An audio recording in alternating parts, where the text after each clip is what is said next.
get situated here at my table. I hope you're all doing well. This is going to be a little different tonight. So I will give you all a few minutes to show up as I take care of other business over here.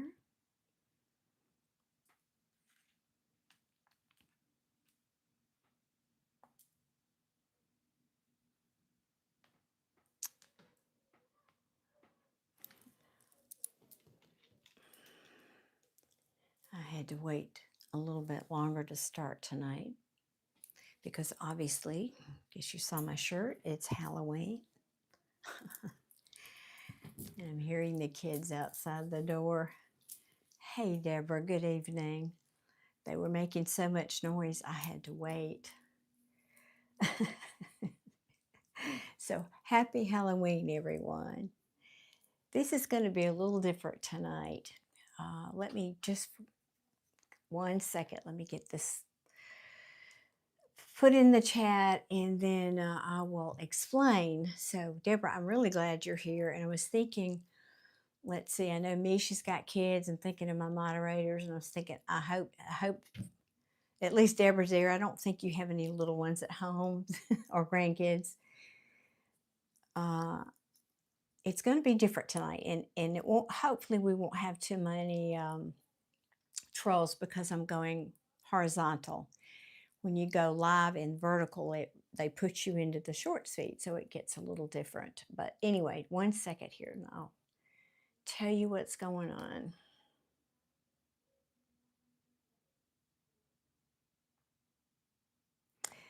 All right, that's not what we're trying to do here.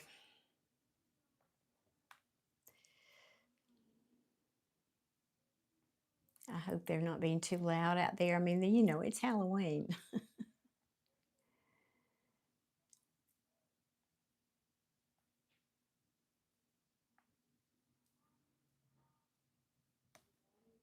Okay. Adia is here. Good evening, sweetheart. Good evening.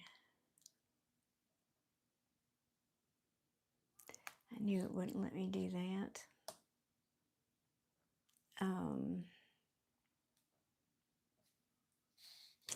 trying to copy this link, but when I click on it, it just takes me to the link.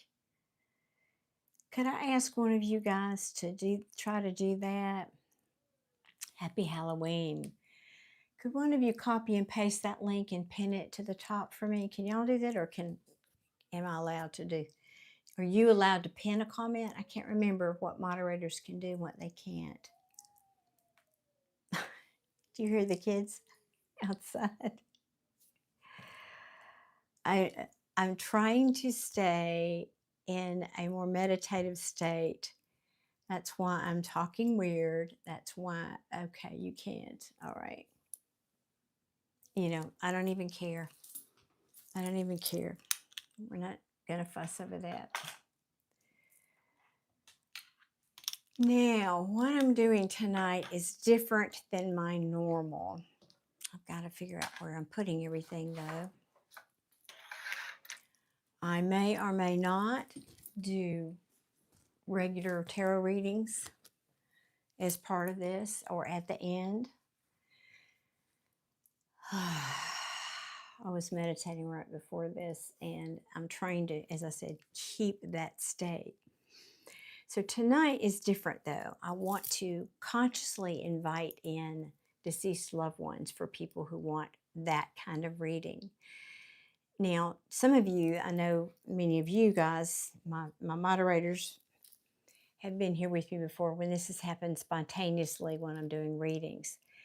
And it does, but I'm consciously opening myself up for that tonight. So I'm hoping a few other people show up. I didn't want to do this in the live because I didn't want 1,000 people scrolling through, and it would just, the energy would be different, and I didn't want that tonight. I have this lovely new candle I bought today. It's from a local shop.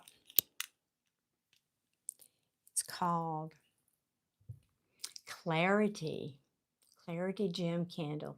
And it actually has, I know you can't see this, little crystals around the top. Oh, it smells delicious. It's patchouli and crystals. Soy wax with patchouli and crystals. So I'm going to light that.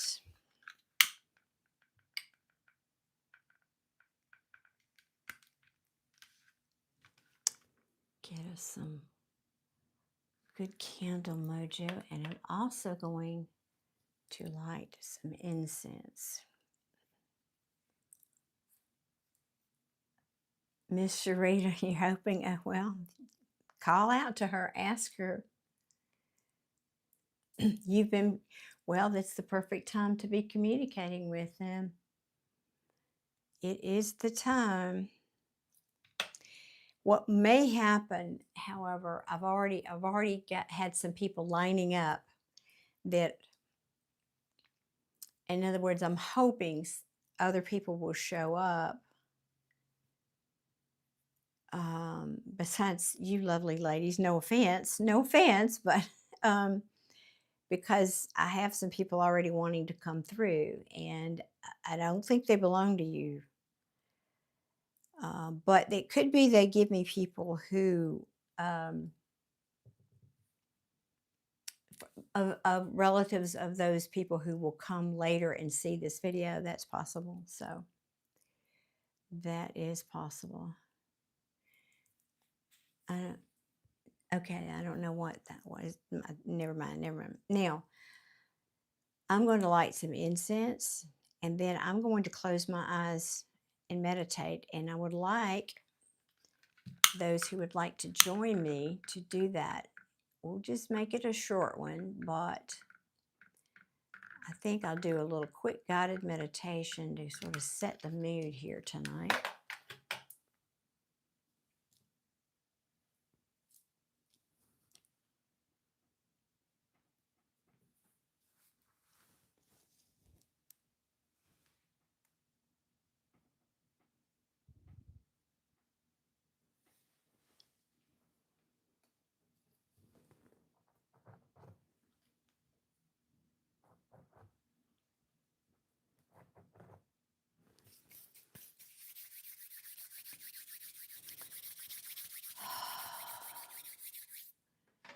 Yeah, I already have some people coming through here. We'll see. My apologies if I was just banging my mic. Okay. So I'd like to invite you to meditate with me for just a brief meditation.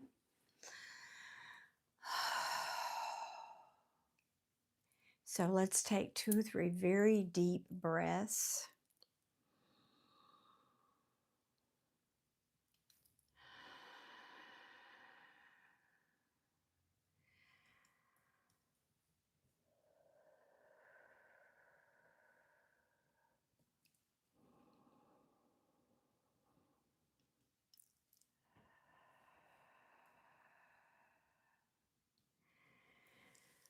I invite you to take a small bow as a matter of respect, and also it helps to connect you to the energy of what you believe in that is greater than you are, to your ancestors, to your guides, to your team, as it were. And then I'm going to put my hands just on my lap. You can have your thumbs touching or just palms up. Either of those is fine. Closing your eyes. Make sure your back is nice and straight. And the mind is a very big distraction. So I ask you to focus on your breath. Your mind simply wants something to do. So we're going to give it something to do by focusing on breathing in the lower belly. So there's a spot about 2 inches below your belly button. Take a nice big inhale, letting the air get all the way down into that spot, into your belly. It's like filling up a balloon with air. So your belly will go out and expand. And as you exhale, press your belly button back towards your spine.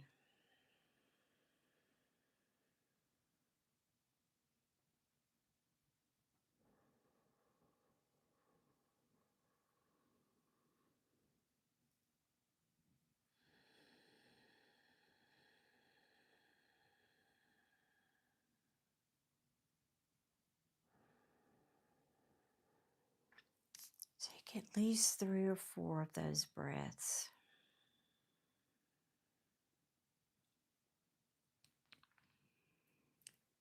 Letting your air, your breath settle all the way down into your tummy.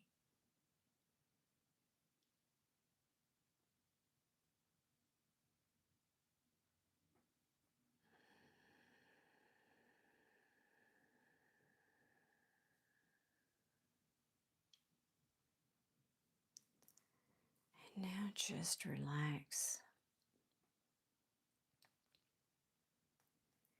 And when your mind challenges you with a thought, just bring it back to focusing on your breathing.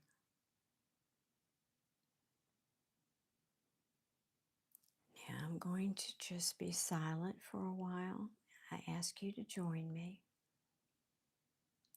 and then we'll come back and do some readings.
All right, very nice. Now to end this, we just put our hands together and bow just to express gratitude for that beautiful connection, that beautiful silence,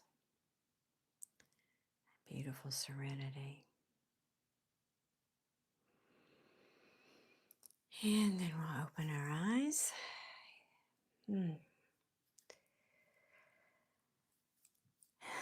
And there's Anna. Happy Halloween, Anna.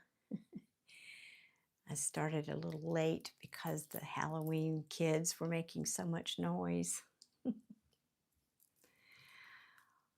Oh, that was nice. Short but sweet. Now, the way I anticipate this working, as I said, I've already got some people coming through. And I'm going to use my feather here to, this can add the incense to cleanse the air, but mainly just to get it out so it's not right up under my nose. And the feather is an eagle feather, and it represents communication, so we love that. And my brother, who's one of my spirit guides, this is his, so I have to leave that in honor of him. Oh, you were enjoying your wine. Well, I might join you after this. Good, good, good, good. Yeah, I didn't. I was preparing for this, so I really, maybe next year. We don't typically have kids here, but I did this year, and I wish I'd bought candy now. But anyway, I'm trying to stay in my zone here. That's why I'm not my normal voice. Now, I've got some people coming through. How I anticipate this working, and I could be totally wrong. We'll see, because I've never done this on YouTube before, is I'm going to open it up, and then I will see who comes through. Now, if nobody here in the live recognizes these people, then I will shift and let you ask me questions. In other words, if I'm not bringing through your people, and I've done actually 2 different videos about this. There's a subtle difference between being a medium, because those people are coming to me, and then if you have someone you want me to speak with, but they're not coming, then I would need to reach out to them. That's different. That's called channeling. That's why I titled this both tonight. So if we're not hearing from who you want a message from, and you have a question for that person, I will try to channel them in for you. We'll see how it goes. We'll see how it goes. Lord knows who and what. And I'm going to reach around and pat myself on the back here for being brave enough to do this for the first time like this on YouTube. I think that's pretty darn cool that I'm doing that. All right. And I hope the sound is okay. I don't know where to put that. I'm afraid I'm going to knock it off. Okay. What I cannot see here is it's way over there on my phone. How many people are here? Excited? Good. Well, I wanted to set the energy for this one to be different. That's why I have the candle. I've got my salt rock lamp on, and I've got my selenite over here. Got my incense burning. It's just a little different mood. I hope you notice that. And because I need to be in a different space for this, but I also want this to be a little bit more of a serious, not serious tone so much, but connected than when I'm just throwing tarot cards. Not to say that that's not, but for me, it's a different process. So I need for me to be in a little different space. Anyway, enough explaining. All right. Adia is saying, I don't want to reach out to anyone in particular tonight. I'm interested to know what urgent matters you'll be called to discuss. Well, that's another thing. I watched this wonderful, she's British psychic, and I liked her method, and I might even just try that. Like if you have questions about world events or questions about those things, or earth events, That's not usually the thing. We all have different, when I say we, psychics and mediums, we have different lanes, um, in different languages. And I've talked about this in other lives. In other words, each one of us receives messages in different ways, and we have to learn what that language is for each of us individually. Mine has never been about those events, those worldwide events, but then I don't know, if I tune into that, I might get messages. And so, if you've got general things, this is a total experiment for me tonight. So we can try that. And if I get nothing, I'll tell you. It's not typically my thing, but who knows? It's not what I've just never gone there. So I'm opening the door tonight because it's Halloween, because the veil is thinnest. That's why I'm doing this tonight, obviously. And I was guided to do this tonight. It's probably more of a gift for me to stretch myself as it is for any information that I bring through here tonight. So it's a win-win, I'm hoping. It's a win-win. Okay, so I had a gentleman that came through early when I was meditating off camera. And so I need to ask if anybody is here that this is relating to. Please speak up in the chat. So let me connect with that energy.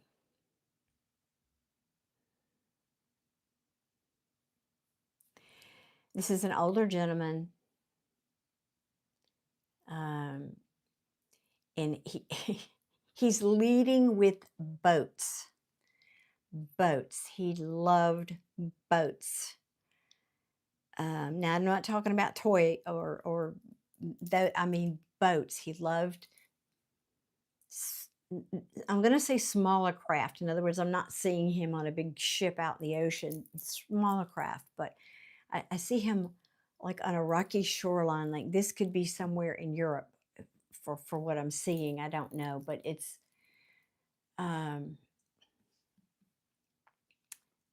the scene he's showing me. I'm in a cove where there's like a round cove, if you know what that is, where there's water and I said rocky. It's not all rocks. It's dirt rocks. Again, this looks like a scene I would see somewhere in Scotland or Ireland or England, somewhere like that. Oh, Mish is here. Mish, good evening. I thought you'd be trick-or-treating for sure.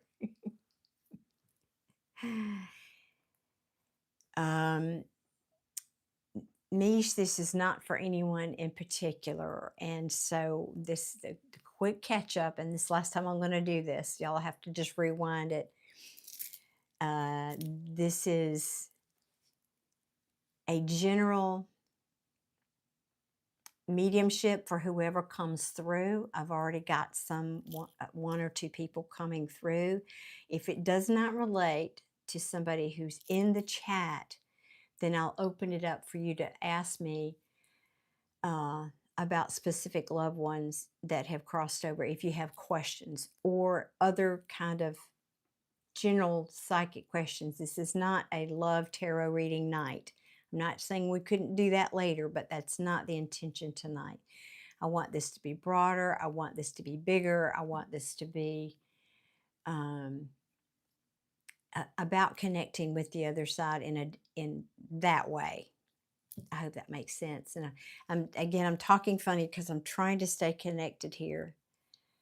And it's pulling me out of myself to do that. So bear with me. All right. Does anybody have an older gentleman that has crossed over who loved boats? Let's just start there. He's Caucasian. He's got the graying hair. Again, loved boats. I don't necessarily see him as a fisherman, although he could have loved to fish, but he led with boats. That's the big thing he came through. Dad was did you mean that to be harbor master, Deborah? Harbor master, because this could be, he had, I'm looking at his bill, how to word it, not, stocky's not the right word, broad shoulders, kind of like, he had a presence about him. I have to say, he had a presence about him, this man. Deborah, harbor master. Harbor master. Okay, that's probably who this is then. Sometimes he wore overalls or something. Yeah, it's not like, I want to, it's not, it could be coveralls. Overalls, coveralls, that's subtle, but it's it wasn't a uniform, but it was something to protect it, something he could get dirty and not worry about it. Is this making sense, Deborah, for you?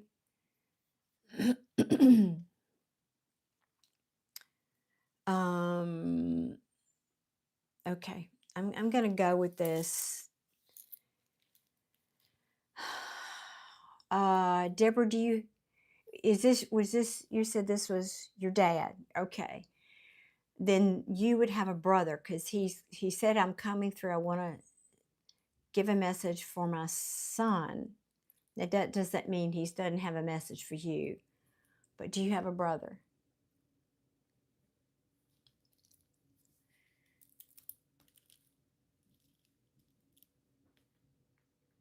Deborah?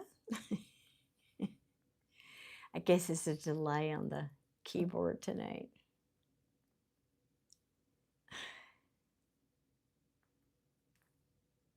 Brother, yes. Okay, now that I know this is most likely for you. Okay, let me, and guys, I know it looks weird that I'm closing my eyes, but it helps me to, because they've given me a vision of them inside my head. And it's easier for me to stay connected if I close my eyes. It's not impossible. Y'all see me do it all the time, but oh, sorry, that just got a big old whiff of that. It's easier if I close my eyes sometimes.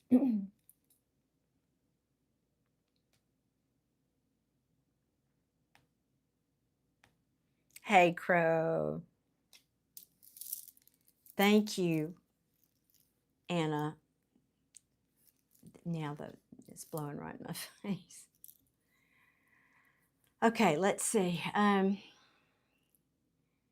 Deborah, is someone in your family named Carl? I rarely get names, but that's coming through. Does that relate to anyone? Present or past, here or deceased?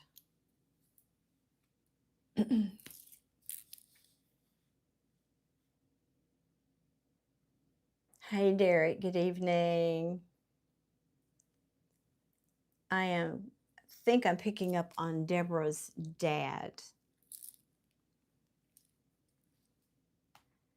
No, okay. I don't know what that is then. Maybe it could even be somebody he's got with him.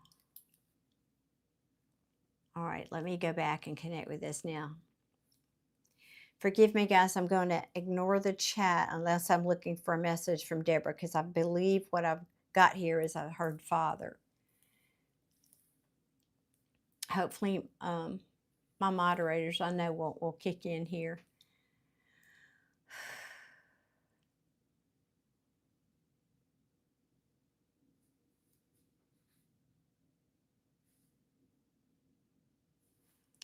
All right, give me just a moment here. I'm trying to connect to see what he wants to say for the brother first.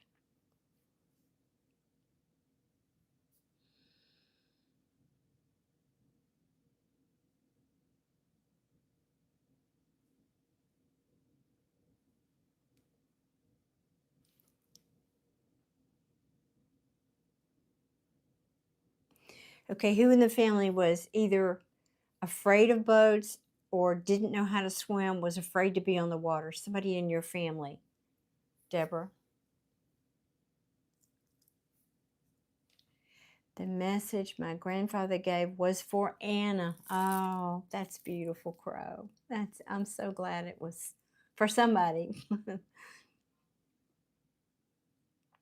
I thought maybe he was sending you a dog and was giving you that heads up the other night.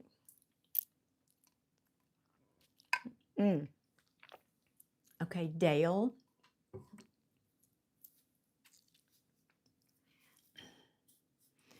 So I know this takes patience, guys, because I'm trying to be sure that I have the right. That is blowing right in my face. I'm bringing in the right information. So I like to, when they give me something, I like to confirm it with the person that I believe I'm reading for. And I think it's Deborah in this case. Okay, it was your sister. My sister was afraid of water, docks, and boats. Okay. Apparently, I've got your dad here, Deborah. Let's see now. Now that we've established, we're pretty sure. Let's see what else he wants to say.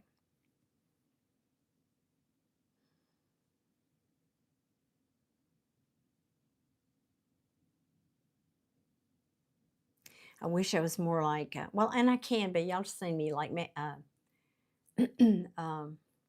what's his name? I just drew blank. Matthew. God, seeing his face.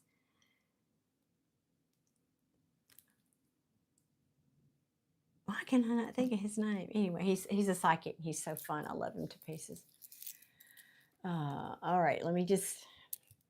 I think I'm wanting to meditate. I need to open my eyes. I think I need to do. Okay. Let me get going here. What else? What do you want to say? Okay, you're here. We got it. What would you like to say?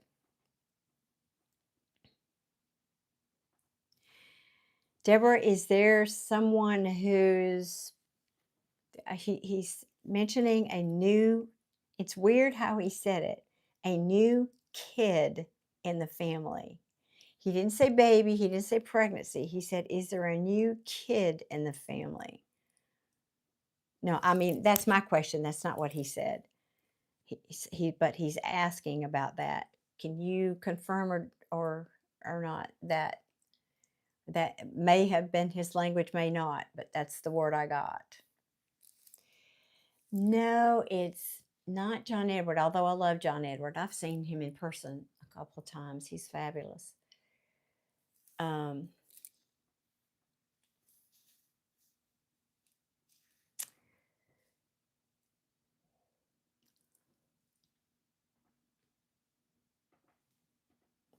just waiting for Anna to, excuse me, not oh, that might be a Freudian slip, Anna.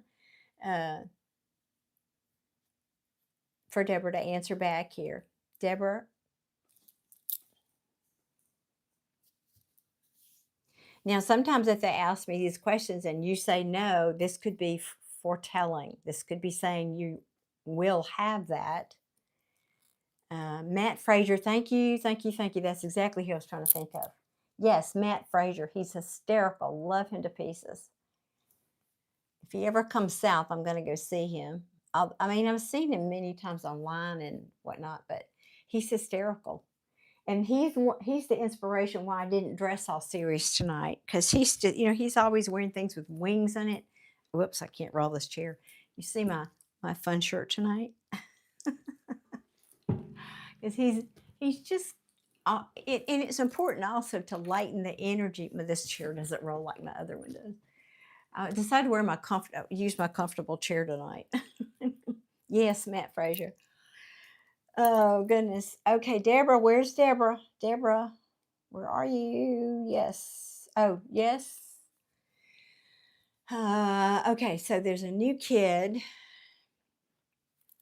What more? Let's speed this up, please. I'm talking to my team. Let's speed this up, please. Doesn't need to be 5 hours here.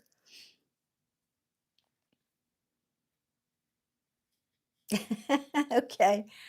He's saying this new kid's going to be trouble. This new kid's going to be trouble. And I think he means that in a mischievous way, not really trouble. That's what it feels like to me, Deborah.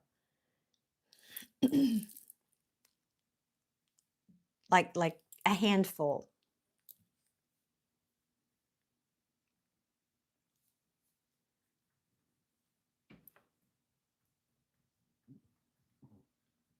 Is somebody in your family looking at or just recently purchasing a new vehicle? I'm seeing a truck, like a pickup truck.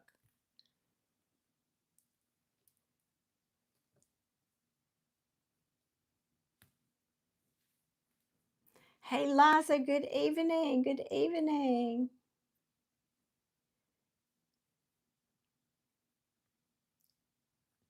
Awesome. I am very well, thank you. I'm doing a little something different tonight. So, Deborah, is this making sense? Um, you know, let me just say this, guys. When they come through like this, in other words, I don't get that this person has, even though he said he started before I recorded the live, he was coming through. And he said, I have a message for my son, but I haven't gotten that message yet. So, hanging in there. My son just bought a truck. Okay, there we go. Okay, well, apparently, let me see. And his little boy is the handful. Awesome, awesome. Oh, Mildred, I'm glad you're here too, love. So glad. This is something different we're doing tonight. I'm doing my mediumship thing tonight. So apparently I'm bringing in Deborah's dad tonight. Now I'm trying, so now that they give me these details. Let me stop and say this. They give me these details about what's going on in your life so that you know that's who this is. You know this is your person, because I don't know you, Deborah. I've only ever had conversations in the chat with Deborah. Hopefully she will verify this. I've never met her. I have no idea about anything in her life other than random things she might have said here in the chat. So this is their way of helping you to verify, one, that this is your loved one, and two, that I'm for real. And that most importantly, that they are still alive and well. They're just not in this physical 3D body anymore. And so it's their way of coming through to comfort you, to to comfort you and let you know, hey, I'm still here. I still see what's going in your life and all of my family, and I'm watching out for them and looking over them. And so that's really the message. Anytime anybody comes through, that's the ultimate message is, hey, I'm not gone. I'm just not in a physical body anymore. I'm still here. So that message is for any and everybody I bring through, guys. Just to me, that's always the ultimate message. And I know I'm repeating myself, but anyway. Deborah saying, exactly, we both have jerks in our lives. Yes, I know, right? Let me see now if he has anything else to say, because I'm not getting any prophetic message for the son, even though he led with that. Let's see. Maybe he was just trying to get my attention. You know, they will do that. Okay, let's see. What else? I'm so glad I could connect, Deborah, for you, because you're always here and so sweet. None of your relatives want to talk to you. Ah, Liza. I'm sure that's maybe the living ones, but we don't know about the others. Let's see. Okay. Anything else for Deborah, please? Somebody just got their hair cut, he's saying, or thinking about getting their hair cut, some kind of new, maybe new style. That might be you, Deborah. It kind of feels like you he's talking about. And did somebody just move the furniture around, like rearrange furniture? I like it when they give me these details. But I mean, again, there's no prophetic message here unless do you have a question for him, Deborah? Is there anything like unresolved that you have a question for him now that we've established who this is?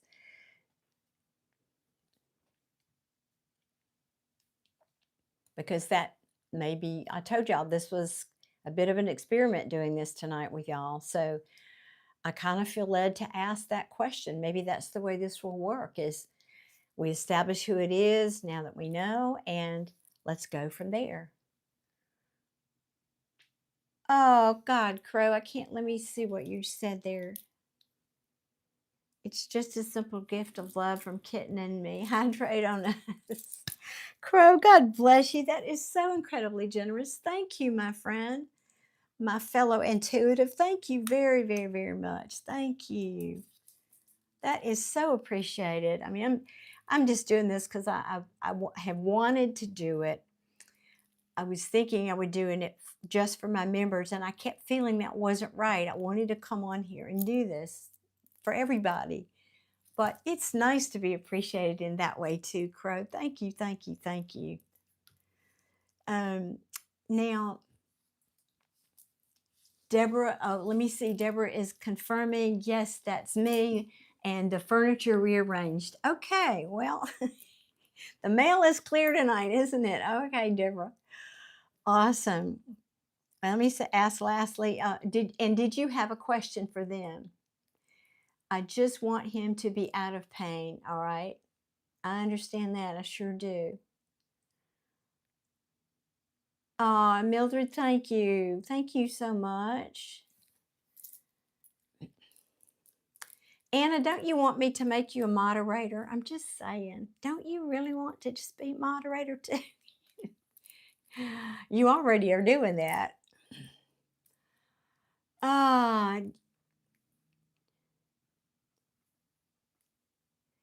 Okay, let me connect with him. Oh, and say, okay, Deborah, he's talking because you ask about the pain.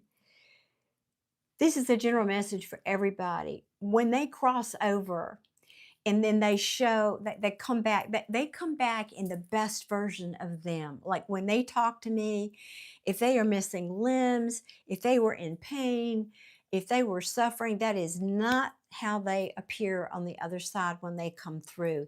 They come back as and I can promise you, none of them are in pain anymore, ever. That leaves when you leave this physical body. They are no longer in pain. But Deborah, I want to address that because he's saying, and he's showing me some things that I don't know, something about legs, upper legs, and I don't know if he had a circulation issue. I don't know if it was, but it's like the lower torso and upper legs, somewhere in that area. But and that might not have been what he died from, but he's making me feel, he's just kind of leading me through this to the point that he wants to say to you toward the end, how it's like I was in pain, but I wasn't. Now you got to give me more than that. Okay. All right. The physical body was in pain, but I was not always in the body. In other words, he's saying, and I know people do this. I've experienced this firsthand with people that I've helped cross over. And I don't mean that in a Dr. Kevorkian kind of way. They come in and out of their body. Literally, they come in and out. And I don't mean all of them, like the complete soul leaves. There's a piece that's still here, but they're not fully in their body, so they're not fully experiencing the pain. And I think that's important for people to know. That's true with people also who have brain injuries, who have comas, those kinds of things. They come in and out. They're not fully in their body, so they're not in pain like we perceive them to be. And so he wants to comfort you about that. He said, I really wasn't in the kind of pain that you thought that it looked like I was. So I'm hoping that's connecting, that's making sense for you. He had a blood clot and you forced him to get it checked out. Okay, yeah, it feels like when I said circulatory, it felt something like that, right? Yes. Okay, good.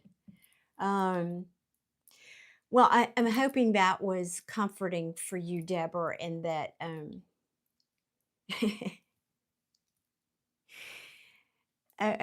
I think he was a bit on the stubborn side. I'm going to say that because he's saying,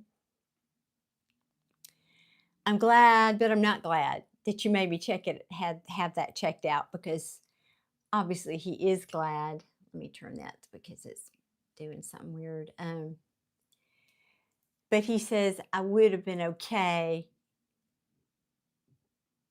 if the blood clot had just dropped me like that. You know, if, in other words, if I'd had the blood clot and I died in that moment, like I'd had an aneurysm and I died, that would have been okay too.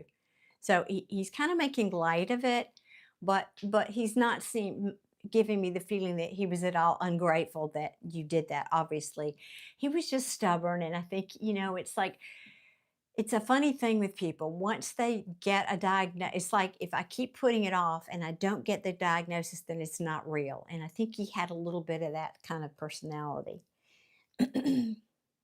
His wife gave him too much morphine and he went into a comatose state. That would explain what I was just saying, that he really wasn't in pain. Everybody thought maybe he was, but he really wasn't. Thank you for confirming that, Deborah. Yes. Okay. Thank you. Yeah, that happened to my mother too, whom I cared. She had cared for. She had cancer, and ultimately, when they get into those high doses of morphine, it can actually cause them to have a stroke. And I learned this from the hospice nurse, and that's what eventually took my mother. Her life was the stroke, not the cancer. It was the stroke from the morphine they were giving her for the cancer. So that's interesting. And anything else? Let's see.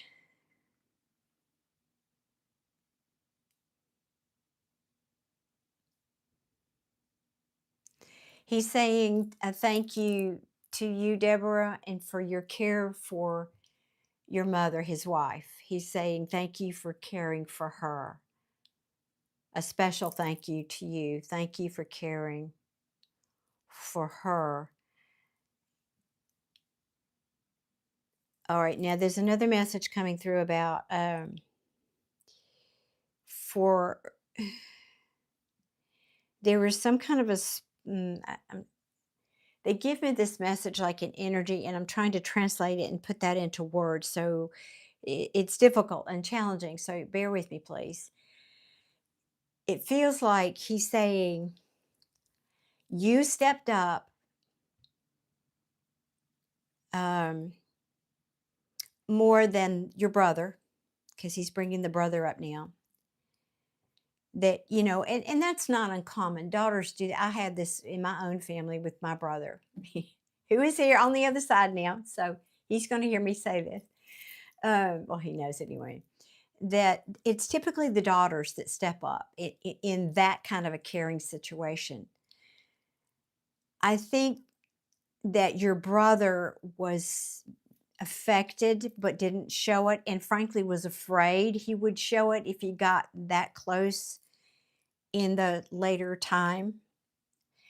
I don't think I'm doing this justice, Deborah, how I want to say this, but he's telling me he knows he was there in spirit. He knows he cared. He doesn't want the brother to think that he didn't know he cared. In other words, I think the image from the outside, maybe, I don't know if he stayed away or he just didn't, I don't know what the situation was, but he didn't like stay by the bedside like everybody else, that kind of thing. It was because he was hurting too deeply and he didn't want to seem weak. He didn't want to show it.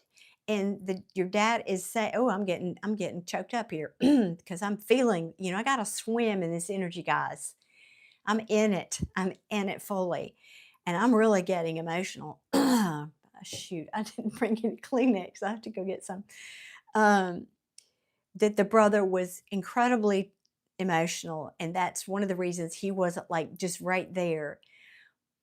And so, first of all, that's the message, that he wants to acknowledge the son. He said, I know how you were feeling. I know why you weren't there. It's okay.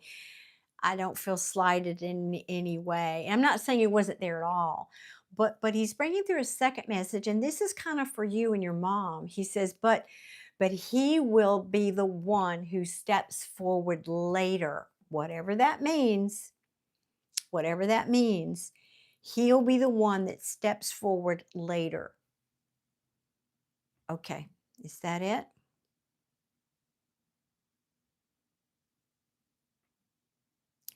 Okay, and he's saying something about another child. Another child, a grandchild will step forward. I think he's saying grandchild. And the brother will step forward, and another child was how he gave it to me. Will step forward later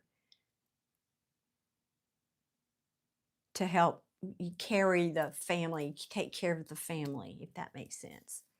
All right, now let me look at your messages because I have no idea. I would just, his wife gave him too much morphine. Okay, I've read that one. He had liver and pancreatic cancer. I made him go to the doctor, and that's why they found that. Oh, yes. Oh, gosh, Deborah, I'm so sorry. I don't care for his wife. I'm caring for my mom. Yeah, it felt like your mom that this message. Anyway, I only had a sister, no brother, but he did raise his wife's grandson. That's probably who it is then. I thought you said, oh, okay. Anyway.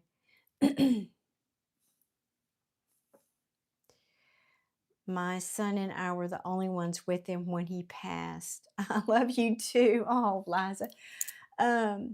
Yeah, I feel like there was a division of family. Is I guess now that you explain that, that makes sense of what I'm feeling.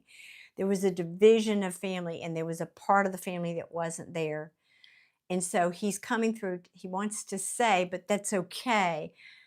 I know that they loved me. I know why they weren't there. And I'm going to leave it at that. So, yeah, maybe that's who he's referring to here, Deborah. I thought you said you had a brother. It feels more like a brother energy. Um,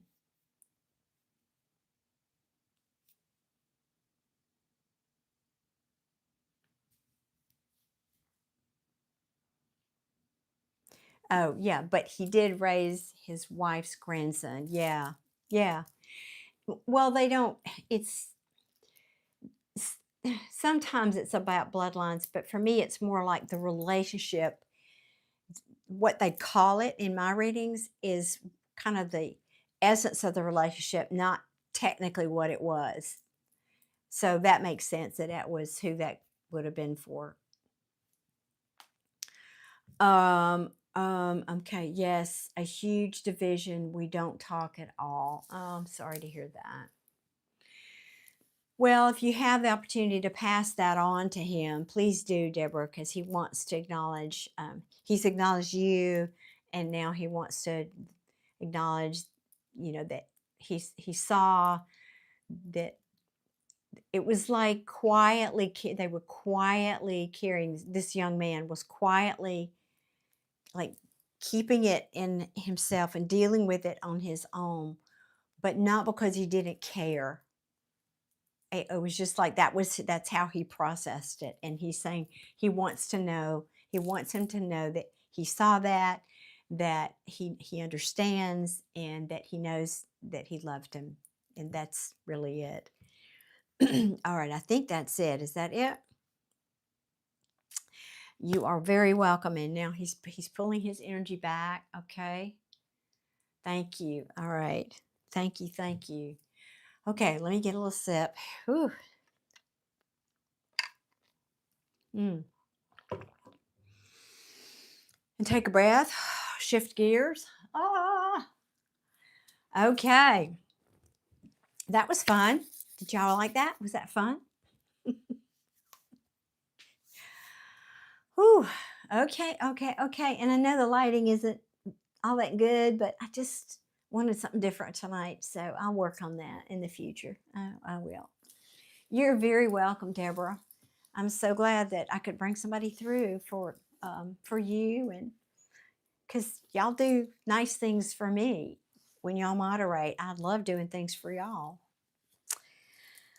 Okay, now let's see. Let me ask my team. I had one other, well, actually, it's kind of funny.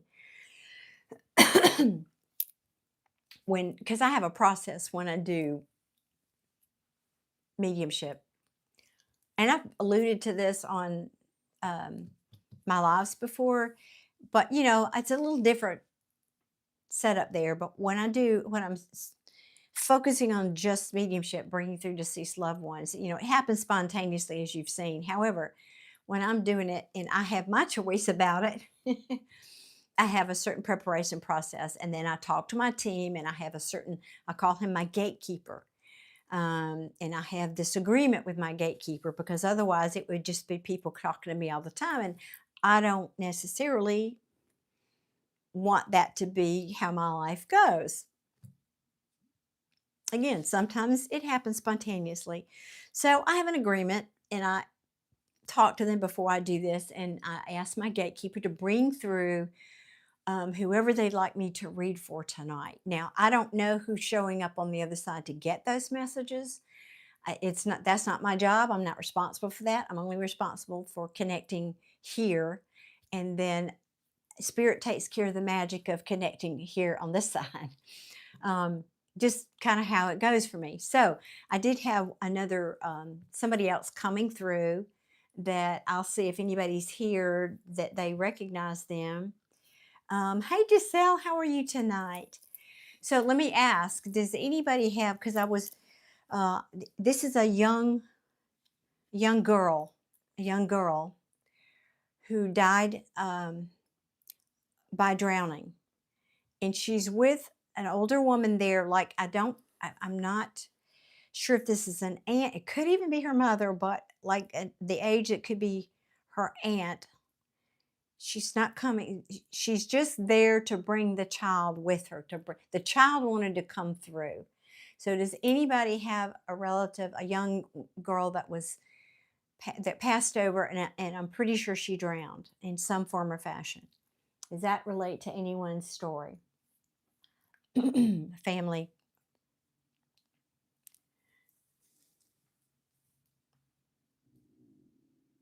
So let me know in the chat if that's anybody that you recognize.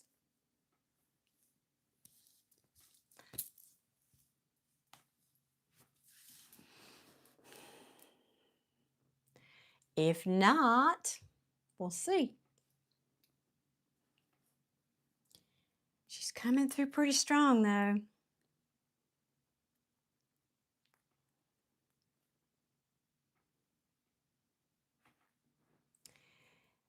Is anyone relating to this young woman? Young, she's a child. I said young woman. No, she's a child. This is a child. Does anyone relate to this? I mean, it could be somebody that sees this later. That's happened to me before. But I was kind of hoping it would be somebody who's actively here in the chat. Type faster, people.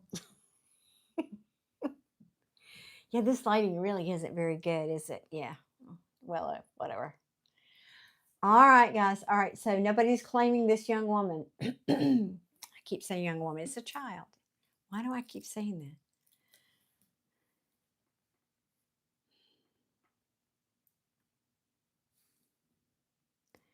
that? Okay, let me see.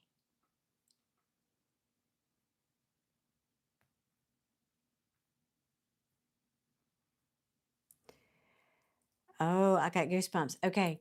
She is,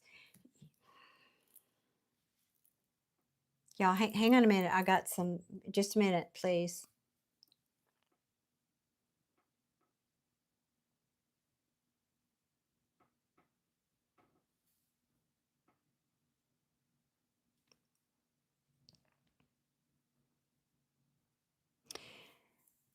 Um,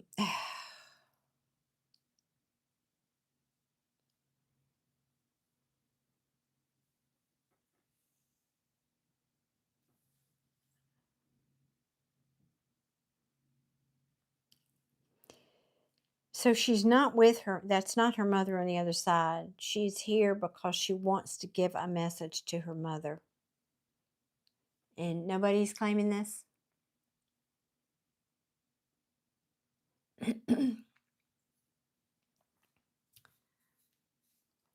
she's saying, I want to talk to my mommy. I want to talk to my mommy.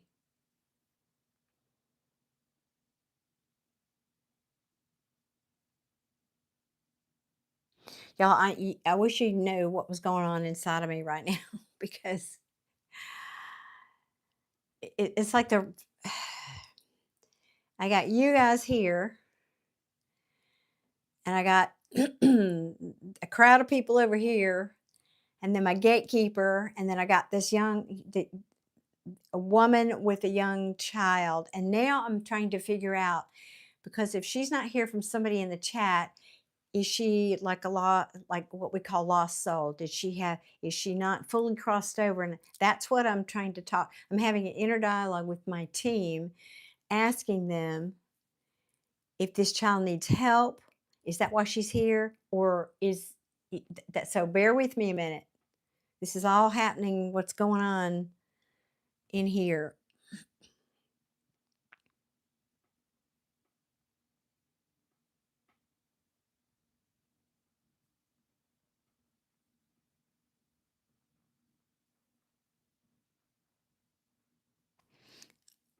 Okay.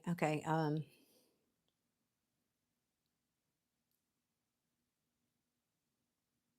right. So here's what I'm going to do. I'm asking her to step aside, so that I can talk to her later, because I'm opening up a can of worms. This is not common. This is not a common occurrence. I want to assure you guys. But sometimes when souls die quickly or tragically, they don't fully cross over. It's commonly known, sometimes it's commonly known as a lost soul or a trapped soul. This isn't really a trapped soul, but she needs a little help. She needs some help, okay? And I'm going to help her, but I'm not going to do that with y'all because that's a little bit more in-depth process. So I'm asking my team and her guide that's with her to step aside for a moment, and I'll come back to her. So I told y'all I didn't know what I was going to get tonight, and it's just like opening the door to everything. So I'm asking them to step aside so I can continue with this other, and I will help her. Don't anybody get worried. I will help her. Just asking them to go over on this side and wait for a moment. Okay. Sheesh. Never know what you're going to get over here. Okay. Now, does anybody else want to come through?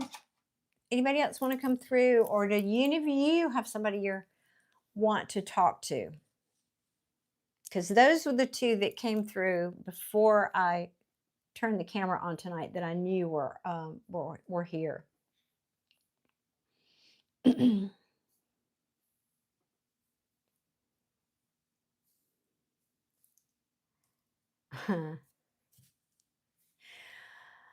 Okay, I have a round, dark-headed. She was dark-headed in her youth, like a mother or grandmother type. Oh, this one, she reminds me. I don't know. This might be related to you, Anna. She's like a grandmother, like a Nona. I'm hearing Nona. She loved to cook. Oh my God, she lived for cooking. This one, she lived for cooking. She lived. Oh, just like showing me herself with an apron, just food everywhere and apron. That's how she showed love. That's how she gave love. She showed love, was through cooking for people. It just was amazing. Oh, wow. Okay, does anybody know who this might be? Oh, Giselle, that's awesome. You've been a member for 6 months. Oh my gosh, I can't believe I've had memberships that long. I haven't really pushed them, but because I got enough to do, and I don't want to take on more right now. But anyway, Oh, awesome. Awesome, Anna. Oh, this is exciting. Yeah, Anna said yes, she was nice and round and loud. That's it. That's yes. Nice and round and loud. That's exactly what I've got here. Oh man, and I'm just seeing like the kitchen was just food everywhere. Dishes, food, like cooking was an event. It was like a yeah, an event. Flour, on her in her hair. Sometimes I mean, it's just that kind of a. It reminds me of the saying, "Doing something with reckless abandon." That's how she cooked. She cooked with reckless abandon, and that's a good thing. It's a good. That's what I mean it in a positive way, right? All she did was cooking. Oh, that's awesome. Okay, and Deborah, you're saying that sounds like a friend, Joanne? Yeah, it could be. And y'all, in case you didn't know, and I don't know yet, I'll wait. We'll be able to determine this more as we go here. But there is this thing called a piggyback reading, which I'd only heard about, frankly, couple of years ago for the first time when it happened. And that's that I'm getting information for a specific person, but what I'm saying and giving you relates to somebody else too. So in other words, both of you can be getting the same information and it be your loved ones, even though it's different people. Go figure how that works.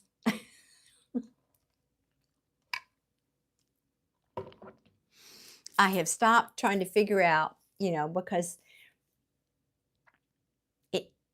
I just don't need to be limiting my thinking on that. I need to open, I don't know. I'm just a little 3D person here. There's so much that we do not know and cannot understand. So I don't need to explain it. I just experience it. Okay, so let me see. Let's see what else do they want to say. Still standing. Joanne was a messy cook. Yeah, this one I feel like there's like flour in her hair. I kind of get that. And she was a grandma to your boys. Yeah. Spirit party line. I know. I know. I like that, Crow. I might use that. Can I borrow that, Crow? I like that. That's exactly what, of course, these young people don't know what a party line is. They wouldn't know what that is, but that's right. That's exactly what it is. All right. All right. Let me see now. What else? What does she want to say? Okay. Oh, this one would get up in your face like a class. This has got like classic. I don't, I got to watch what I'm saying. I mean this in a loving, positive way.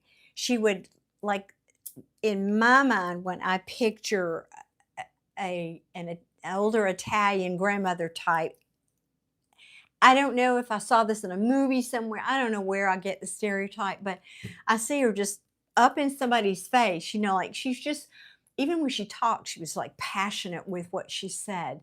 And I don't mean like up in their face in a bad way. It was like she just was, everything about her was animated and passionate, and she would get up in your face and tell you what she thought you needed to hear, and and she was usually right. She's saying, and I was usually right. Oh, that's sweet. I'm liking her energy. This is fun. Okay, what what else? Excuse me.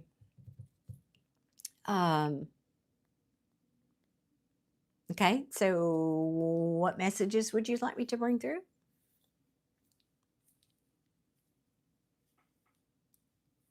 Ooh, ooh, okay. Um,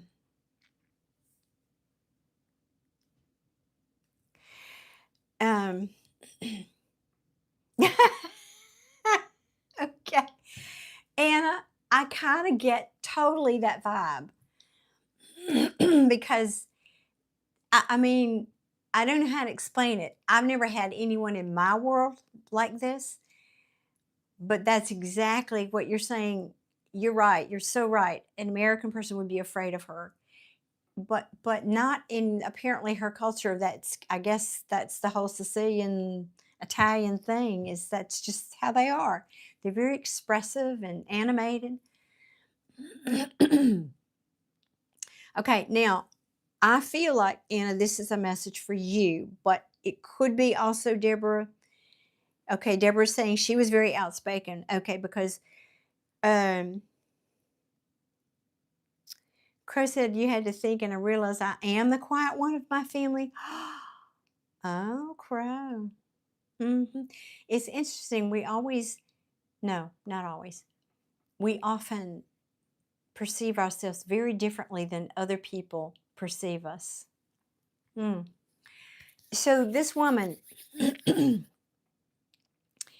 is coming through and saying, let me get this right. And I'm also about to sneeze, I think.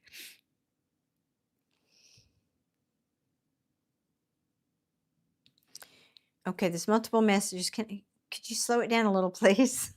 Slowing it down, please. Slow it down a little bit. Okay, she's saying, with her fingers in your face, I might add, you know what to do. You know what to do. Stop questioning yourself. You know what to do. That's number one. Okay, what else?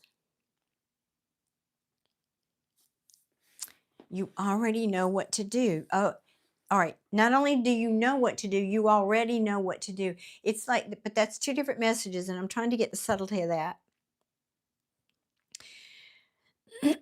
There's some way you're questioning yourself about moving forward. And Anna, I really feel like this is for you, but Deborah, this could be for you too. There's something you're wanting to do. You've been thinking about doing it. Something you might want to launch, something you might be just trying to dip your toe in the water with, is what this feels like. It's something newish, and you keep questioning yourself. You keep pulling yourself back, and you keep questioning yourself and pulling yourself back.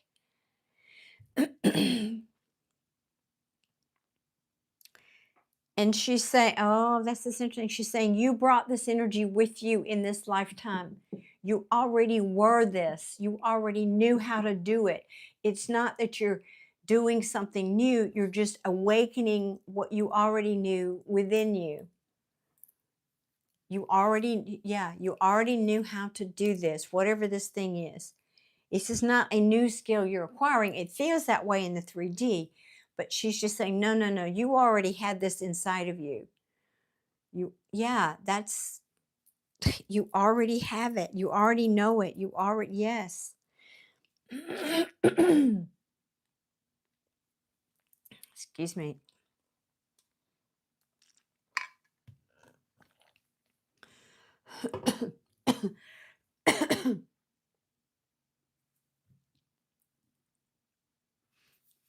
Thank you, Crow. Appreciate you.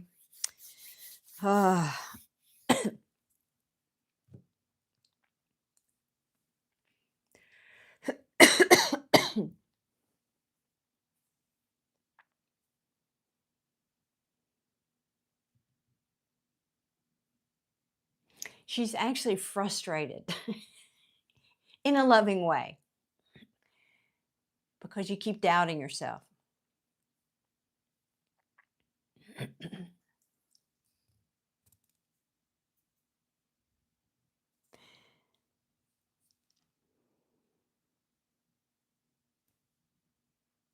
Interesting. She's saying, when you question yourself, lean on me. I'm not sure exactly. Hopefully that'll make sense to you. I think she means lean on me, meaning look how I lived my life. There were plenty of times when I was afraid, or I might have questioned what I was doing, but I never let it show because I had faith. I knew.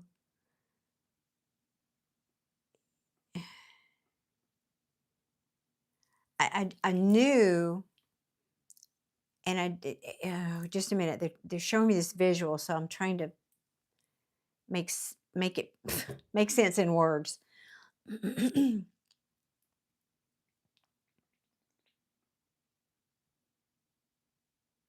Did Did y'all hear that noise? That was my candle making that weird noise.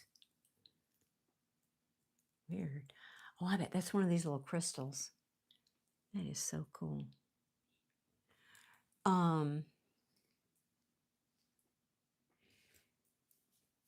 It's like she's doing this. It's like you need to let you know this thing inside of you. It's like a God. Oh Lord, you're not really giving me that image. You're not.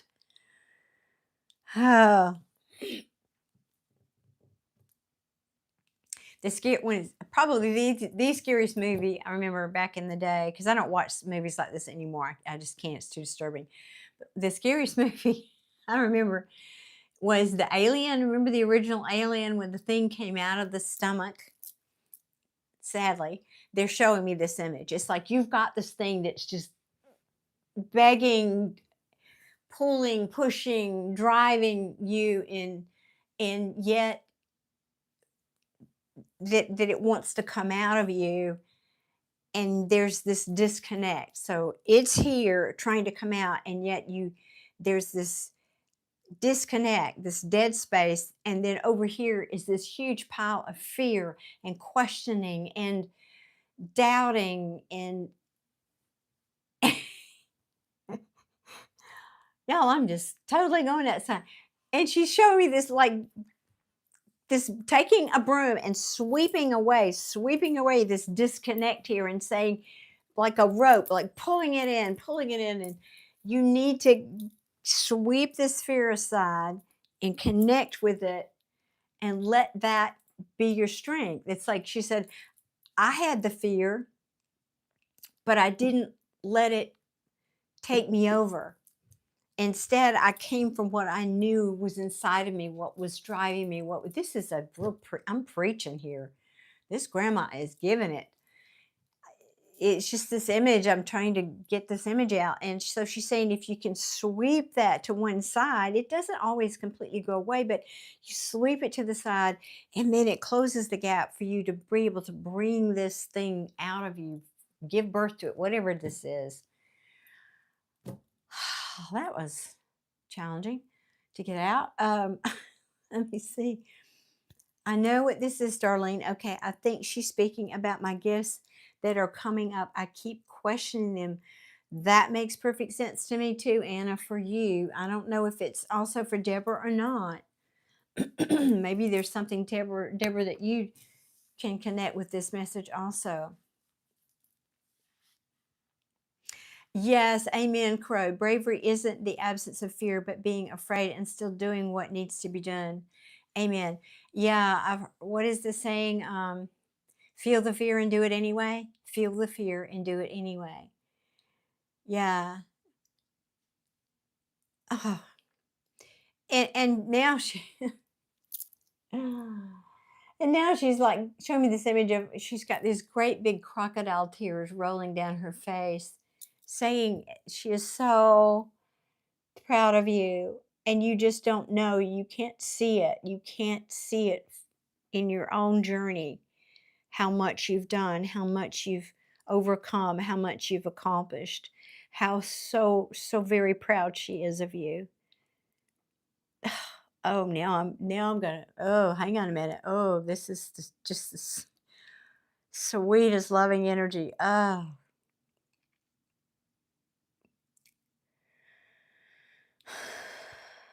I mean, I literally want to cry right now. That's just so sweet. Oh, everybody, imagine all the wonderful grandma energy in the world packed into this one round Sicilian lady. And man, that's what's coming through. It's just, or grandma Sicilian. I said that because I think this is for sure Anna's grandmother. It may be for Deborah too. Oh gosh. Oh, Anna, are you crying? Me too. I'm just telling you, this energy, that this last little bit of loving energy is, oh, it's got me choked up. Wow. Yes, she raised you and your brothers. Oh my God. She did that a few times on me. Uh, uh. Oh yeah, I mean, this is the the challenging thing about being a medium. You feel it. You feel it. That's how they give it to, well, to me anyway. Uh, and now she's giving me this image of her, like after this, after the family, after the meal, after all the cooking's done, and there's just been this beautiful, chaotic mayhem. But she means that literally beautiful, um, beautiful chaos, but in a beautiful way, like in the kitchen, after the meal, that kind of thing. But this wonderful serenity, peaceful satisfaction. Um, it just was how, again, she loved through that act of cooking. And so what she's saying is, she's showing me her sitting, just sitting in the chair, some little stool or something in her kitchen, and just kind of looking out at the kitchen and looking at the mess and the dishes and the empty plates. She's saying empty plates. And that's how it was, just that was the love she expressed. But she said that also I felt loved when people gave me clean plates. I felt loved. Anyway, the point of this is, she's saying,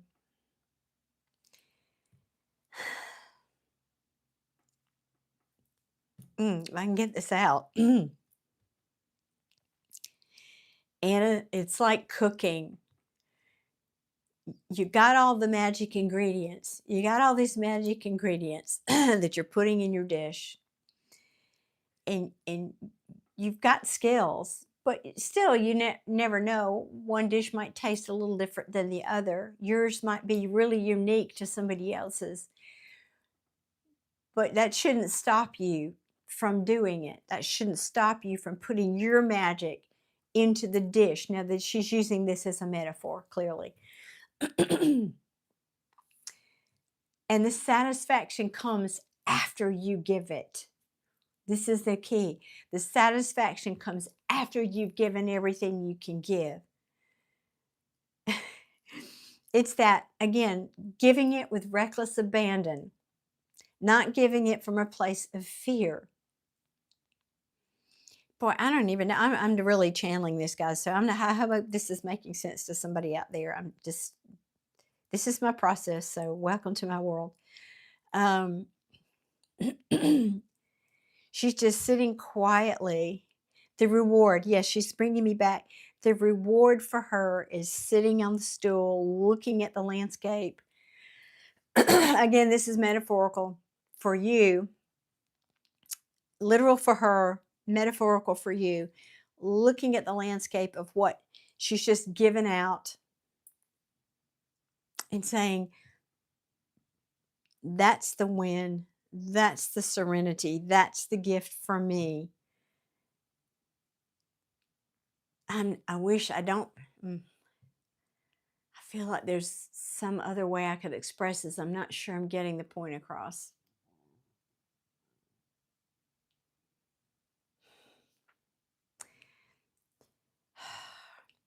It's like in the giving of it is where you receive your gift. In the giving of it is your payday, your reward. And I know that's true with me. Like doing this. This is the payday for me. I get to bring this through, and I get to feel this energy, and I get to feel the love of all these people. And I mean, that's payday. So I guess what she's trying to say is, let that encourage you, number one, to not let the fear stop you. And to look forward to the payday at the end, once you've given the gift. it's going to come back to you. And then, and oh, I get it. Okay. And that's what she's saying. She's saying, if you just give it with the reckless abandon, you'll soon, it will help you get rid of the fear. I think that's what she's trying to say. Okay, I get it. I get it. Thank you. If you do that a little and you do that more, the fear goes away. That has what helps close the gap. Is okay, I'm sorry, I was dense there. That helps you close the gap, because the more you sit in that aftermath of serenity, in the aftermath of that peacefulness and satisfaction from the giving, that will feed you so much. It will diminish the fear. You know, every time you do it, it will diminish the fear of doing it, the fear of owning those gifts, the fear of making your own dish with your unique ingredients, metaphorically speaking. Boy, Grandma, that was a lot. What else? Jeez. Let me see if you said anything over here. Aw. Thank you, Anna. Thank you so much for that. Aw. Thank you. And she did use a C. Crow saying, was raised by Italian party, so oh, you do know. I didn't know that about you, Crow. The spoon holds the power to cook and get the point. Yes, and I swear I could see her. I thought it was her fingers. Maybe it was a spoon. Yes. She was shaking something in somebody's face. Yeah, I bet it was a spoon now that you say that. Okay, Deborah's saying this isn't Joanne. Okay, Deborah. Chris saying, when everything is given in love, that is when the love and the peace come through. The reward comes at the end of the process. Yes, no matter how chaotic, just do it with love and in your own way. Summed it up beautifully. Thank you, Crow. Thank you, Crow. Yeah, you know, yes. Thank you. She basically just wants to say, give birth to this thing. Let this alien out of your chest. And it is interesting. They gave me that word, that image too, alien. Because in a funny kind of way, it feels alien, doesn't it, Anna? This thing you want to rebirth, it feels a little like there's a certain a stigma. Alien is the word anyway. Anything else that you want to say?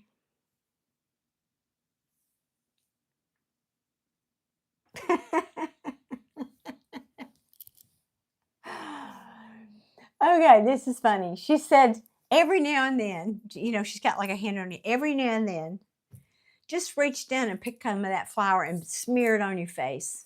You know, she's kind of making fun of you being, because you like things orderly. You're not like her. And this is, I know I'm this way. I clean as I go in the kitchen, and I like it. I've just got enough OCD in me that I could never do what she's showing me that she does or did in her kitchen. So she's saying, she's trying to get you to loosen up a little bit. She's saying every now and then, because I know you bake, every now and then, just reach down and grab some flour and just wipe it all over yourself. This is so cute. Basically, it'll help you get over yourself, you know. That's so cute. All right, let's see. Anything else? Glad I sat in my cushy chair tonight. This was a good choice. Anything else?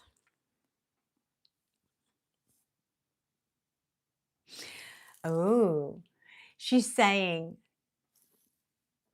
tell your husband I approve, that he's taking good care of you. I approve of him. I approve of him. She's telling you. Oh, that's so sweet. Yes, you tell him that. Tell him I approve of him.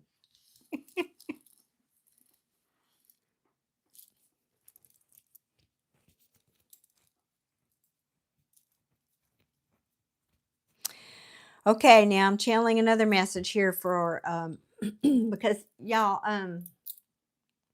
I know Anna outside of this chat in real life, and so that's why I know this message. She's showing me Sophia, Anna's daughter. So let me see what this is.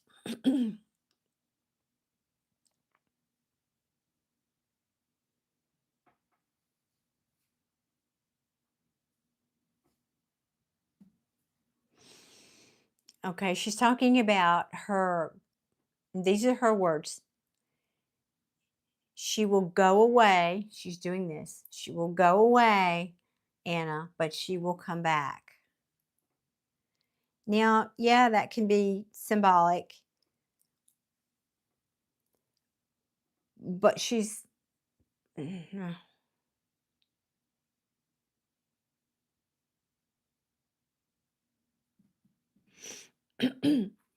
I think this is also about, speaking of gifts, um, she might go out into the world and kind of leave all this mystical stuff behind her for a while. And you may feel that, because I know that's something that binds you two together, you may feel that you've lost something when that happens, if that happens. I'm going to say if, she's saying when. um, but she's telling you this because she's saying, don't worry, she will come back.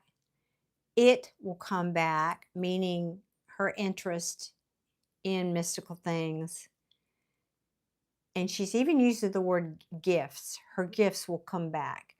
But she's saying there's a, oh goodness, sirens. She's got to walk her path, as we all do. Everybody has their path.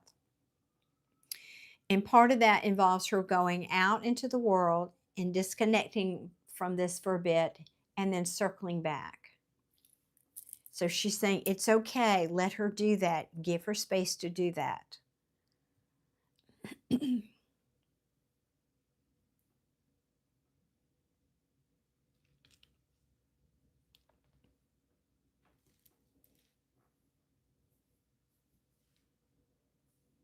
Okay, anything else?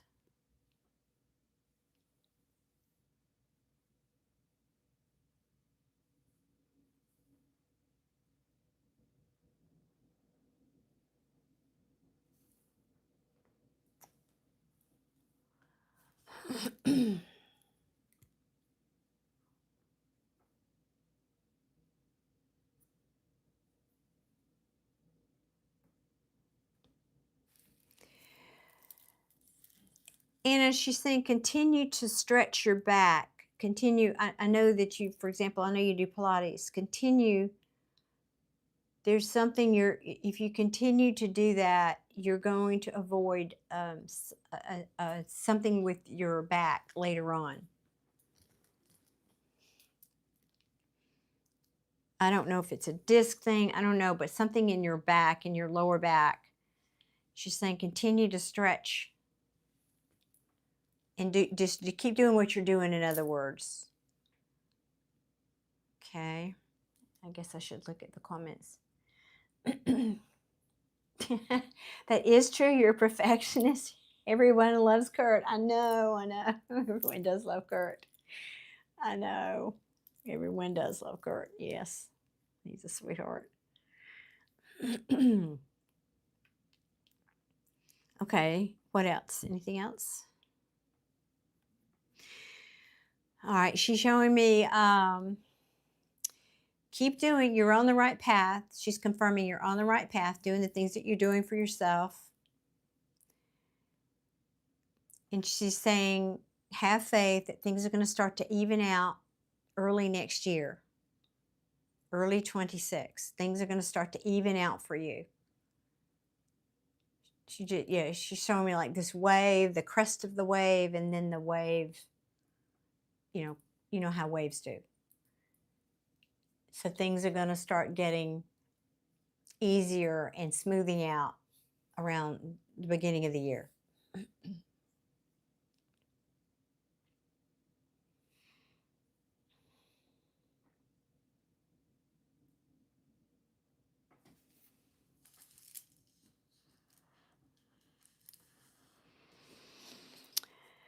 Anna, did she have a sister that's crossed over?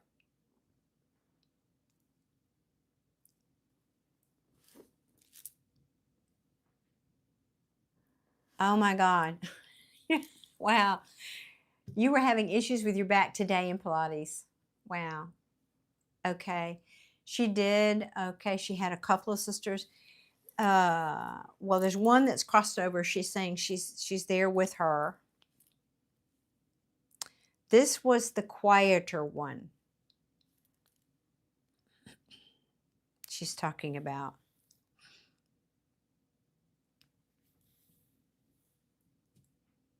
She's saying she still doesn't say much over here even.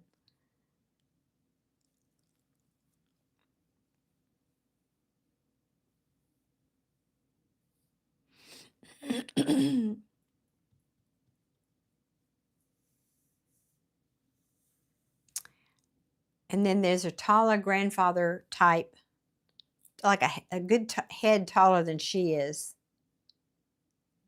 So I'm not sure who that is. Basically, she's just showing me, you know, showing her family, showing off her family over there to me.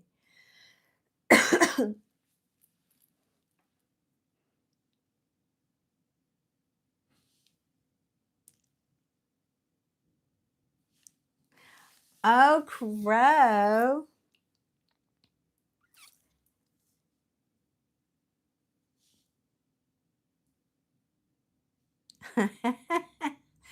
Well, that could be my brother when he was younger.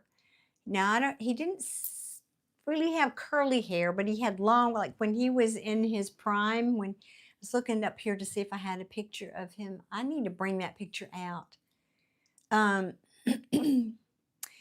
Because he lived for a while, I mentioned with Native Americans, he had long, dark hair. Long, dark hair. I don't know if that's and it had waves in it. Wasn't, I wouldn't call it curly, but that very well could be him. And he was 6'6", by the way. Yeah, he was a big guy. Yep, 6'6". Yep. Yeah, and he played sports in school, so he, you know, yes. Bright eyes, he did. He had twinkles. He had brown eyes, but they twinkled when he spoke. He was just one of those where he would squint and they would just twinkle. Mm-hmm. And that's got to be who that is. Smiling at you in a fatherly way. Aw, winks. Yep. All right, I'm getting choked up. Thank you, Crow. I would be curious to look back at this video and see if we've got any orbs. Y'all let me know if you see any orbs flying around. Okay. Anna's saying that's her brother, who's also your grandpa. My mom was adopted by him. Okay. That's so sweet that he came through. Yeah, there's basically 3 of them. Like I said, he's taller, and then her and her sister, the quiet one, she's calling her. Okay.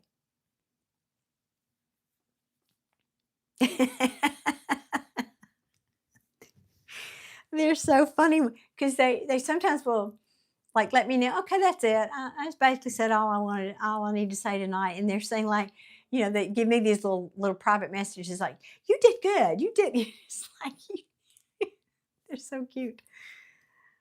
Okay.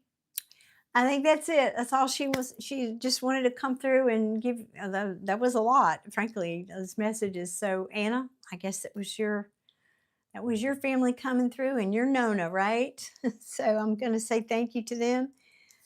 They're pulling the energy back. Okay. Thank you. Thank you. Thank you. Thank you. That was sweet. Ooh, you are very welcome. I'm so tickled you were here. Thank you for coming and supporting me tonight. I was kind of hoping you would. I mean, I didn't know anybody was going to come through for you necessarily, but I just love your energy, and you know me and energy, that matters. That matters a lot. All right, let me shift gears now. Take a little break. Unplug from that. Clear my throat. My apologies. I know that's loud.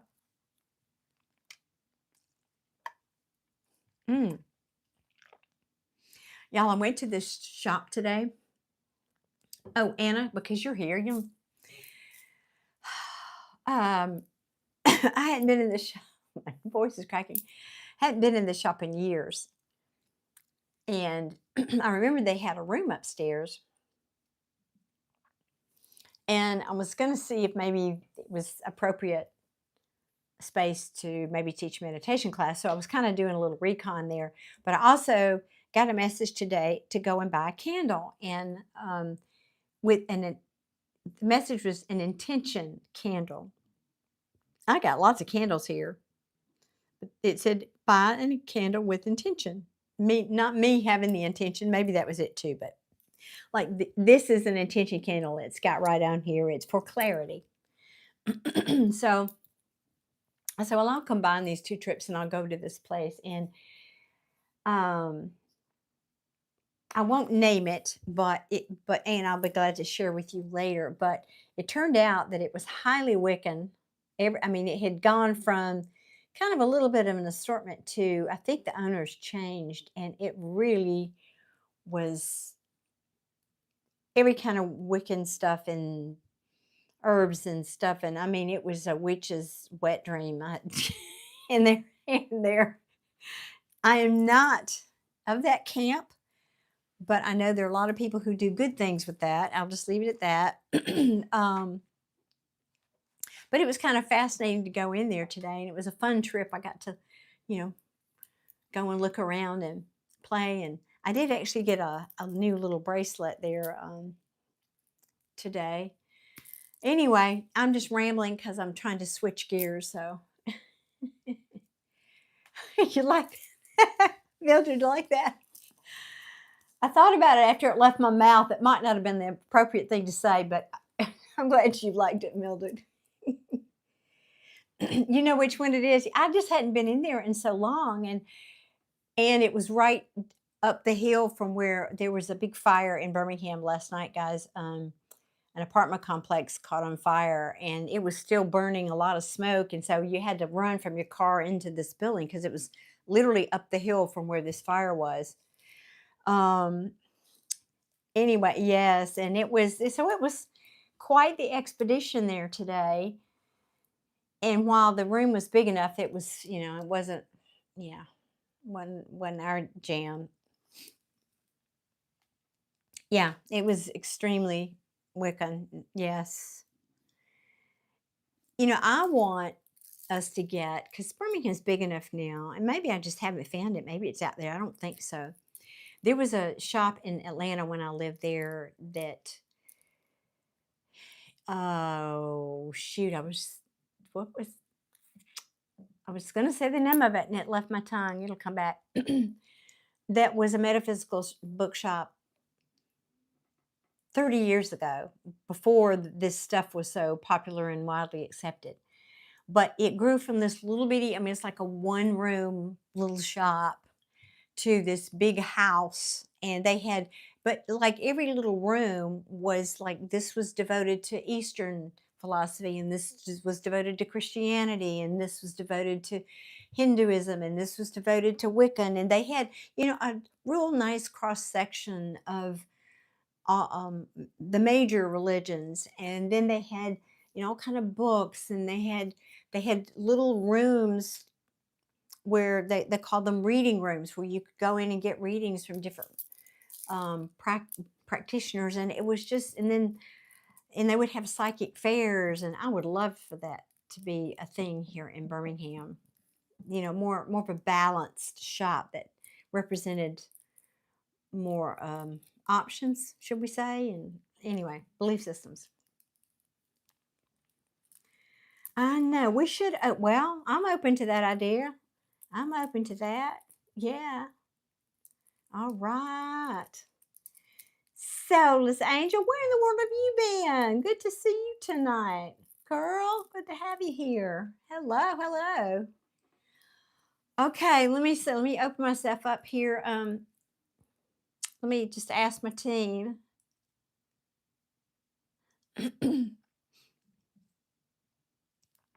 Okay, my team is saying, while there are people there, they're asking me to turn the floor to you guys. Does anyone have anyone in particular they would like to hear from?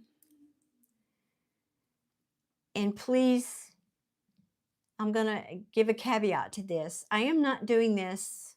I'm not a circus act. I don't like doing this just because you're curious if I can bring through your Uncle Joe blow. I need you to be sincere. If you are someone who has a deep hurt or wound or unfinished business or something that's meaningful, then I'm willing to connect, or try to connect, I should say. But I'm not here to satisfy anybody's idle curiosity. That's not what we're doing here tonight.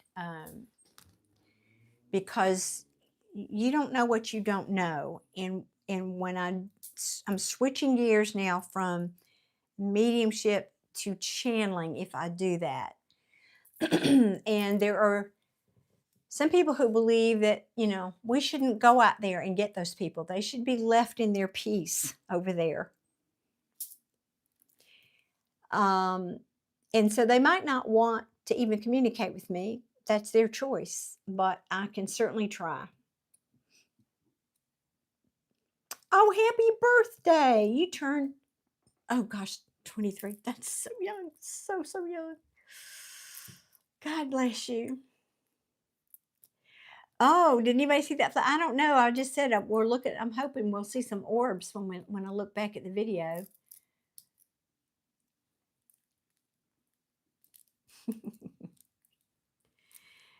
Yes, happy birthday, Desi. I'm telling you. And yours was the 19th. I love having all these. Well, no, that would be Libra, not Scorpio. The 19th would still be Libra, wouldn't it, Crow? You saw a bright flash. Well, it certainly could be. I know that I got lots of, the room is crowded tonight. The room is crowded tonight. Okay, it's getting kind of hot. You know how if you ever been in a room where the temperature is perfect and you put a bunch of people in it and it starts to get a little stuffy and warm, it feels like that in here. I'm very comfortable in short sleeves and I'm not normally. So, okay. Does anybody have it's cusp. Explains a bit about me. Yes, it does. My mama was a Libra. They're sweet people as far as I know. So you have Libra rising too, you do?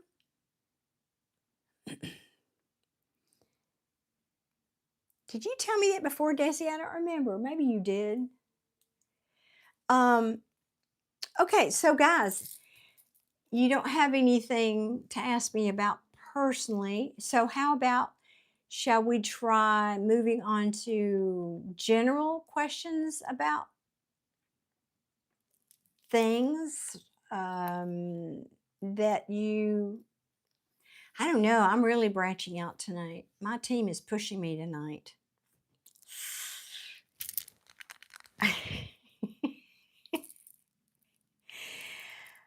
That's kind of interesting too, because when I decided, they really were pushing me to do this. And I say pushing, no, they weren't pushing. They were encouraging me. They said, they gave me this picture and they said, now here's what I think you should do.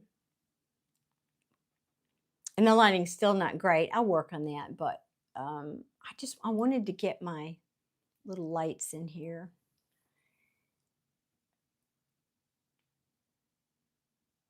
Anyway, so this is, as I said in the beginning of the video, for those of you who weren't here, this is a bit experimental tonight. So I'm here to mediumship and channel.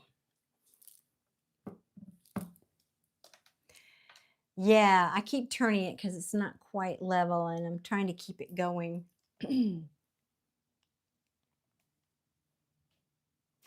Yeah, apparently they are quiet tonight, Adia. Oh, thank you, Mildred. Yeah, I just felt, I'm used to having a little bit more light, warm light on my face, but I had to put the light over there, kind of reverse. I'm usually facing this window, and I'm just on the opposite side of my table tonight.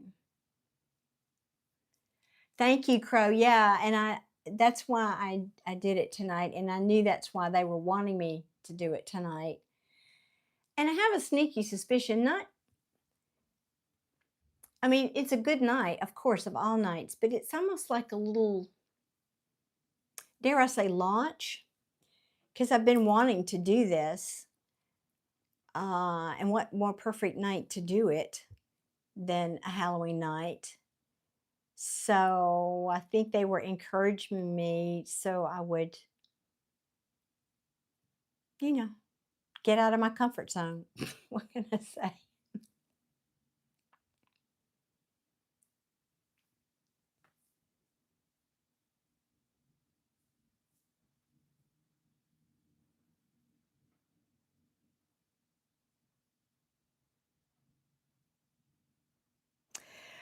Oh, yes, regarding that, yes.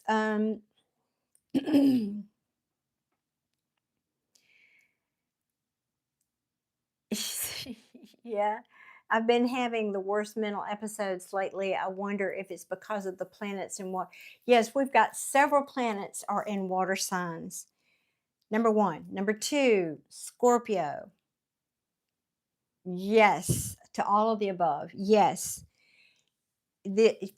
Probably through Scorpio season through the end of November, and Mercury's retrograde, and what was the other planet? Is it Neptune or Jupiter is retrograde? One of them, I don't remember.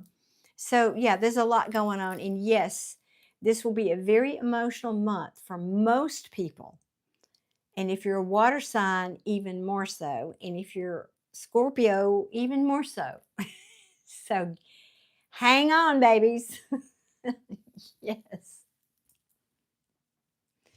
And Crow say, my 2 cents wanted you to have your tribe here to support you. So, oh, I love that, Crow. And yes, I would say that's absolutely true. I think they did. Yes. Yes. That's one of the reasons, one of the big reasons, and how I started. Well, not the very first, but um,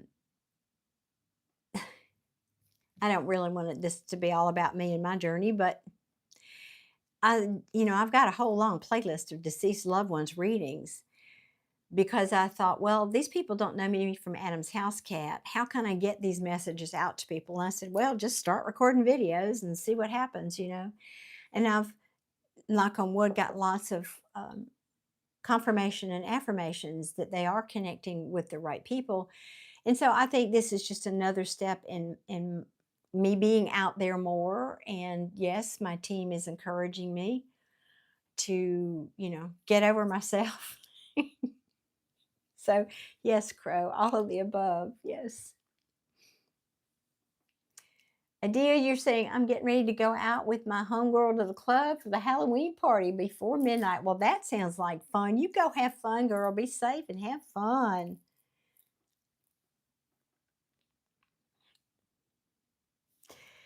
Well, Desi, I've been asked that a number of times. People are very curious about their guides, and they want to know their names, and they want to know all. And there's some processes where you can do that for sure. I think it's more important just to trust that they're there and just talk to them. Like I've chosen just to call them my team, and I don't need to know their individual identities. I don't need to know all that.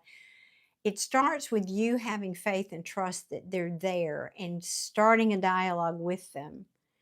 That's my 2 cents on that. Hey, Gary, welcome tonight. I love that. It's easy. Just let things be and let them do their job. Amen. Amen. I love that comment. Yes. And they will find different ways to connect with you that are unique to you. Remember me talking about that? Every intuitive's language is a little different, and you have to find out what that is for you. So that's true about them, how they talk to you.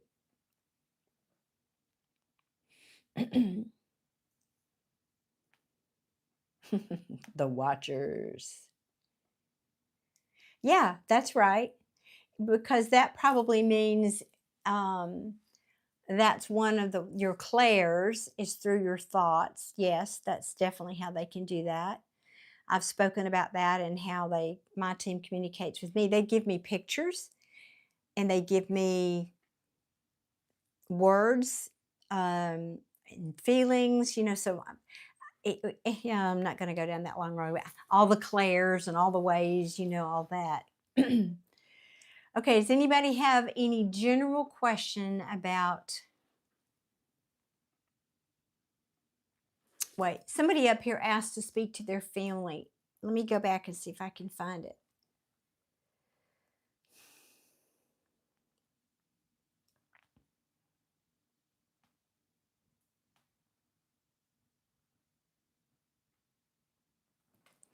Oh, Mildred, I didn't see your message, Mildred. It was someone else who spoke about their family, but you're saying, I'd love a message from my dearly departed husband. It was our anniversary yesterday. If he doesn't come through, it's okay, though. I know he's always near. Mildred, could you give me his name and let me see if I can bring anything through from him, if you're still here? So my apologies if I missed that, any of those messages.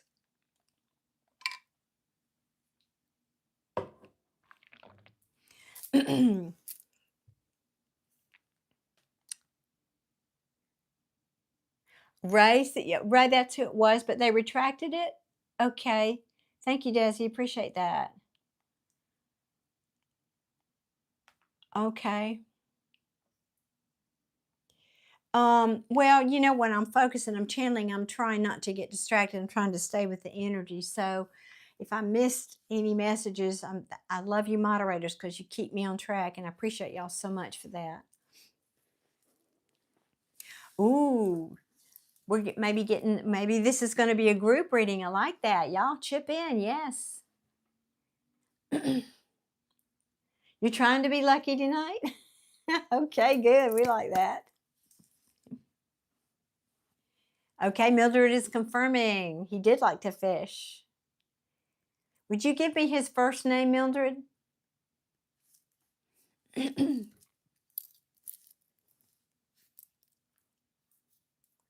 I just need his first name. That'll be enough. Well, I say that.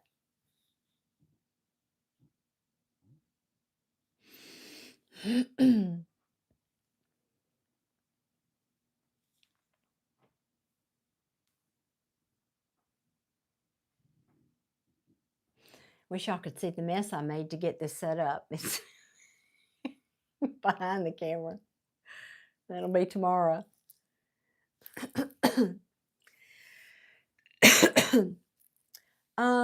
Kylie, this is not that kind of reading night.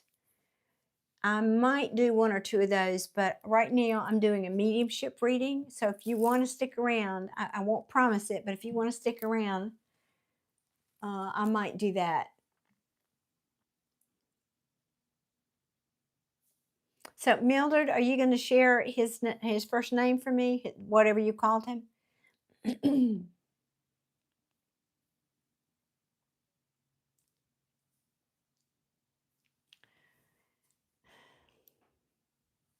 I love that you guys see. I love that. This is such a unique community.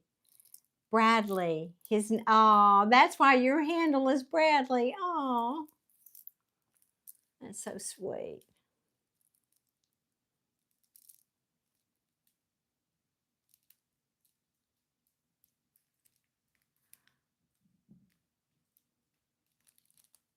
Oh, look at you, Anna. You nailed it. Look at you.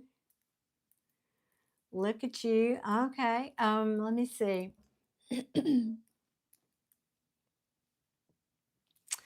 Let's see. Bradley, do you have any messages for Mildred, please?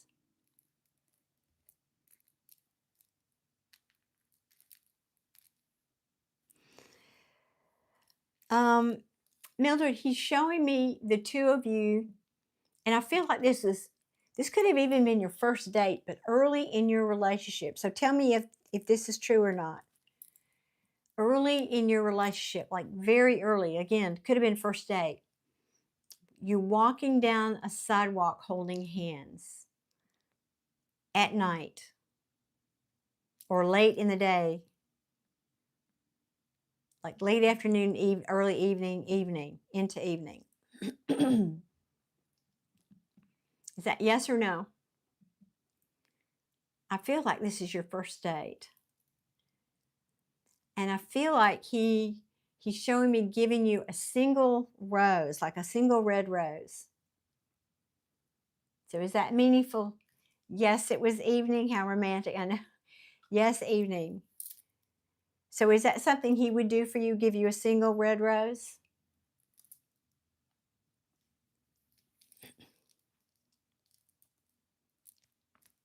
Because, you know, not everybody holds hands on their first date. I certainly haven't.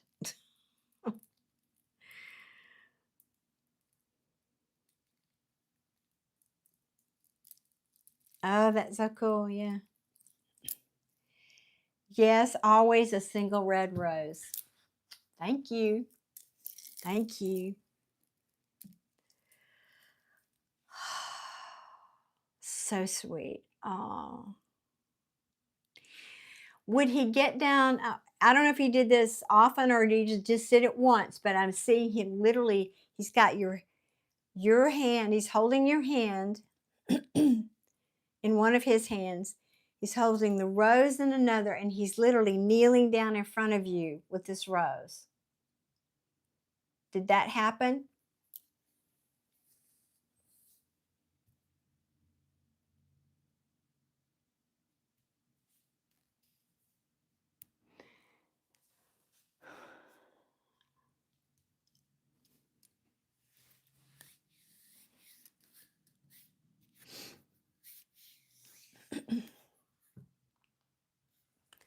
Yes, when he proposed.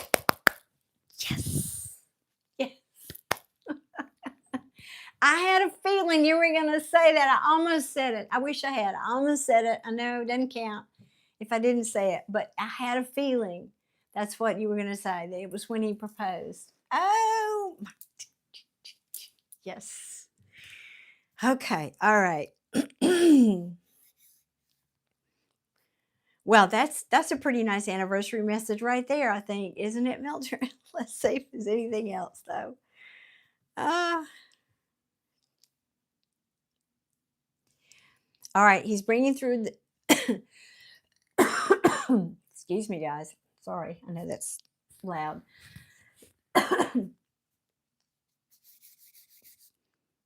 He's talking about the dog. Are you thinking about getting a new dog? Did you just get a new dog? Are you afraid to, he's saying afraid to get another new dog?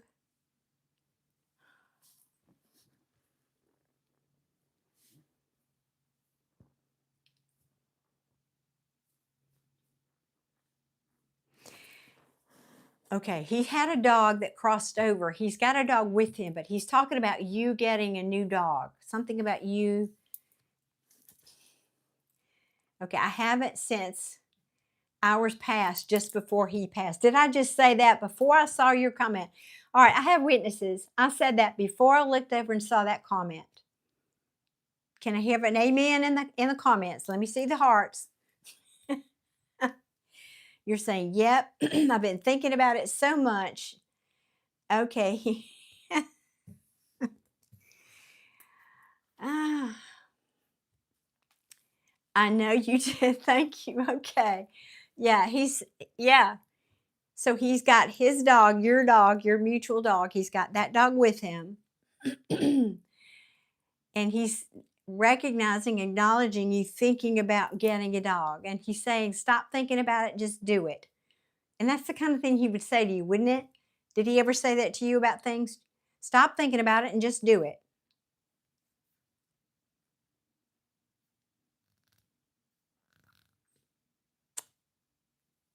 I mean, he was like, his head like, yeah, just.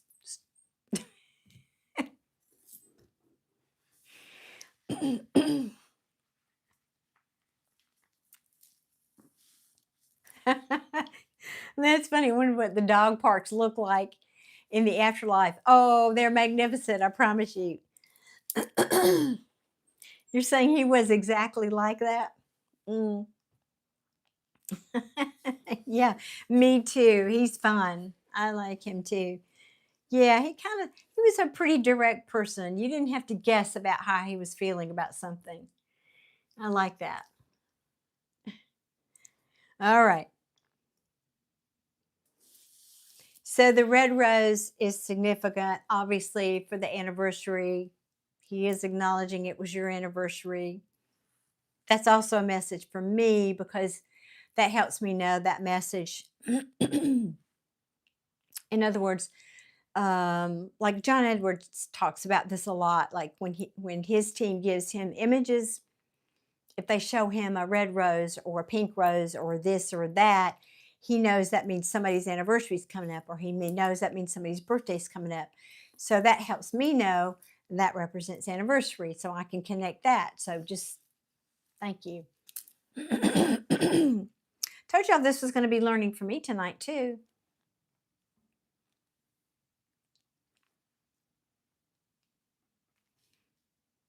Okay, who fell down and skinned their knee from the bicycle? Somebody skinned their knee really bad from a bicycle ride. I only wear it on our anniversary. Oh.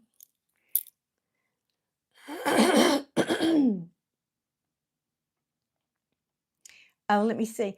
Oh my God, I also just realized I'm wearing my black nightie with a red rose on it. His favorite. Oh my God, can you only wear it on your anniversary? That is, oh my God, that is so good. That is so good, Mildred. I'm so happy you shared that. Oh, that's perfect. Red rose. I mean, come on. Am I good or am I good? No, I'm not good. They are good. They're good. I won't take that credit. Oh, he sees you in it. Yes, he does. Amen to that. I'm crying so much. Well, it's a good cry, I hope. That's so sweet. Best anniversary present ever. Yes. I agree, Deborah. Yes, ma'am. Buckle up, Buttercup. I know that's right. Oh, Mildred, thank you. You are good, and they are effing good too. I'm so thankful. Well, I'm thankful. I'm thankful you're here. I'm thankful they came through. He came through for you. I'm grateful that my team was here. Y'all know I talk with my hands. I could have been Italian. I'm glad this is turning out. It's funny too when I started to share this earlier. When I agreed, I'm going to say agreed to doing this tonight,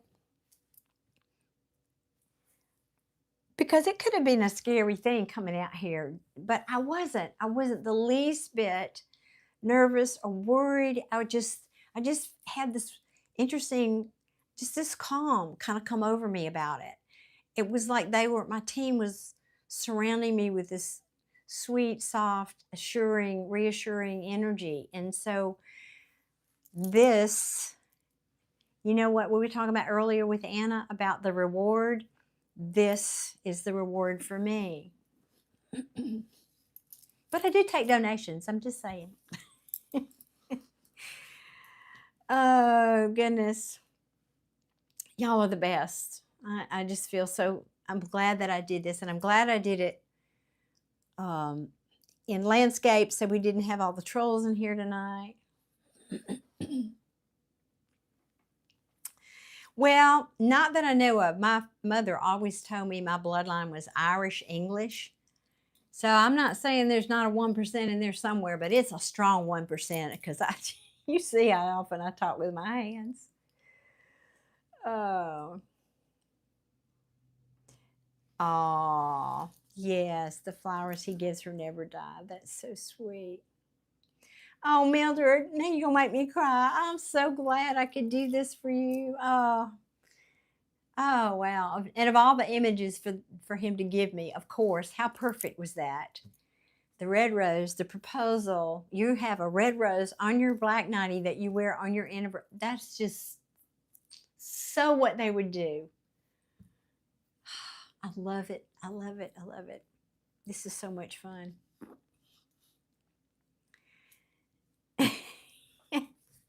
He's there. He's chuckling at the Italian and simply Mother Southern close enough. I know. That's right, Crow. Oh, that's so true. Oh my goodness. Oh, y'all. Okay. Well, I think that was it. I think that was a drum roll ending, drop the mic ending for you, Mildred. I'm so glad that happened the way it did. That's perfect. Whew. All right, guys. Let me see. Let me shift gears now. Okay, so apparently you're supposed to get a dog. Oh yeah, I asked the question about the skin knee. Did somebody, Mildred, is that somebody in your family had the skin knee, a grandchild maybe, from riding a bike? You are very welcome. Anyway, he's just saying, he's just throwing that out there because he sees what's going on for you guys. Just, oh, you had a skin knee from riding a bike? Oh my gosh, Giselle. Oh, well. I didn't see that. Y'all, I'm skipping around in the chat, so forgive me if I miss comments here. I missed it. I totally missed it. Yes, you're saying it was me very badly on a bike when we were together. You're blowing my mind right now.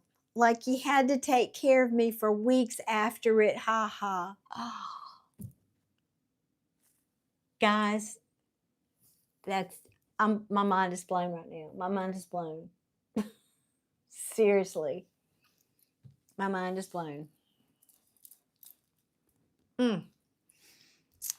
Okay. Thank you, team. Thank you, team. Wow. That's awesome. Mildred, I'm so happy for you right now. Oh, gosh.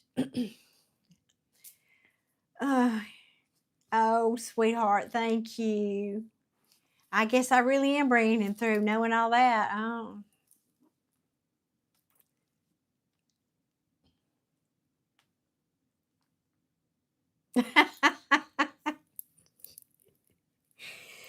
Oh, that was fun. I was laughing at your comment about they were religious too. Okay, he's saying he's throwing you a rose. He literally he's like throwing you a rose, Mildred, and saying good night and happy anniversary. I'll always love you, he says. That's interesting. Okay, I don't know what this means. I will always love you. Something about taking me home.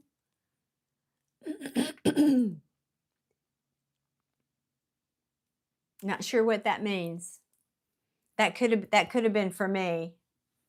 Now let me go home, back to home. Maybe that's what he meant. Anyway, okay. You are welcome. You are welcome. You are welcome, Mildred. I thank my team. Thank you for being here. Give me the opportunity. Yeah, that would make sense that you are his home. Yes, that would make perfect sense too. Yes. Ugh.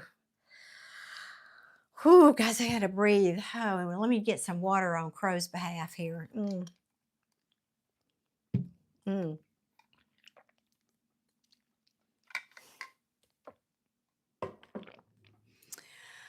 Okay.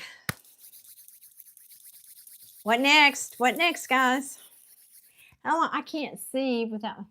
We've been here how long? 2 hours, I think. Can y'all tell? I don't know.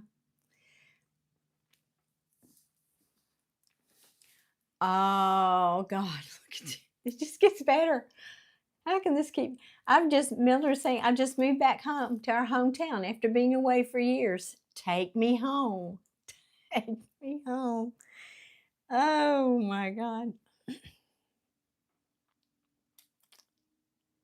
That's why he said home. Jeez. Wow. Wow.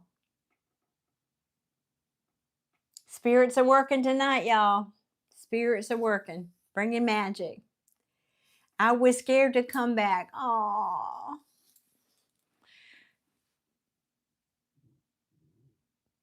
You know, I'm going to say part of that message too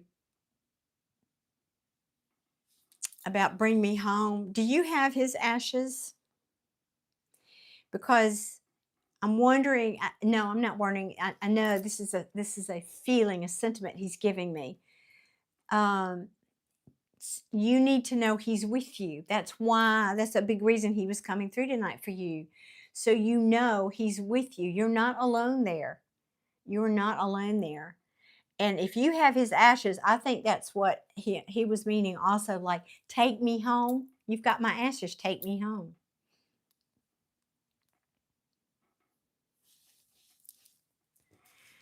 Love you, Adia. Good night, sweetheart. Have fun at your party. Raise a glass for me.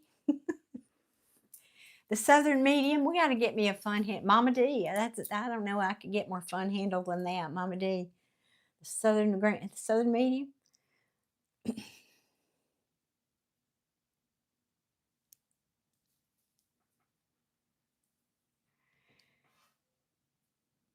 So Mildred, dry your eyes, honey, and tell me, do you have his ashes or some of his ashes? Like, I know my brother wanted, I spread most of his ashes, but I kept some of his.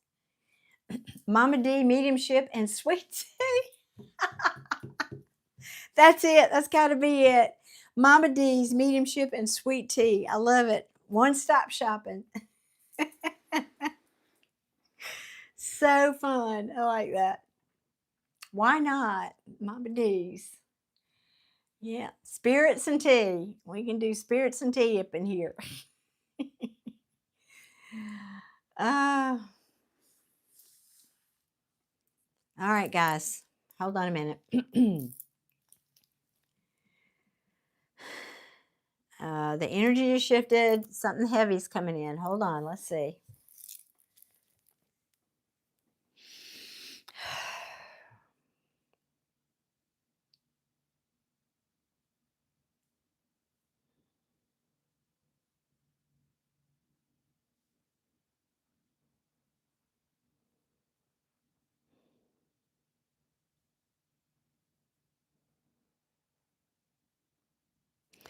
Does someone have or know of anybody who crossed themselves over, young man? I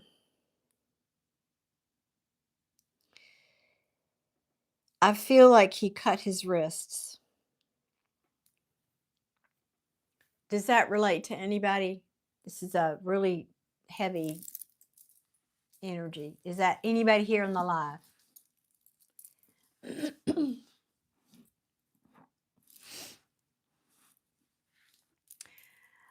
The big burly man is probably my brother.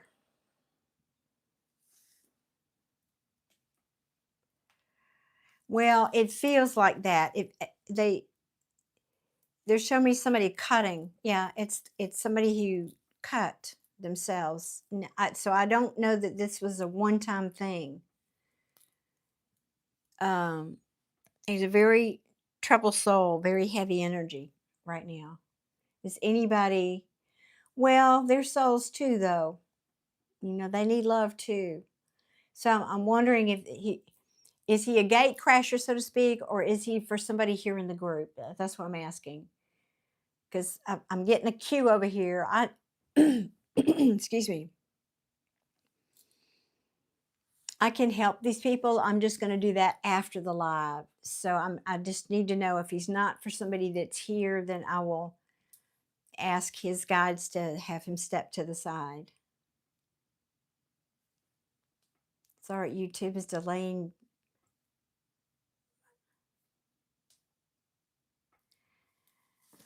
Okay, possibly you. So you might know this person.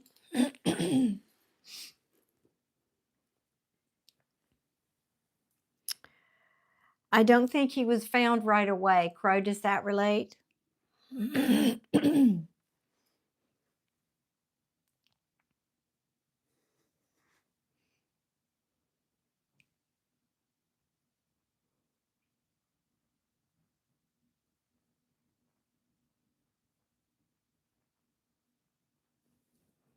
Can you confirm that for me?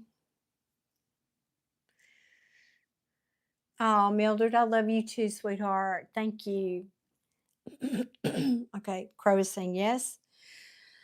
My apologies. I know that's loud.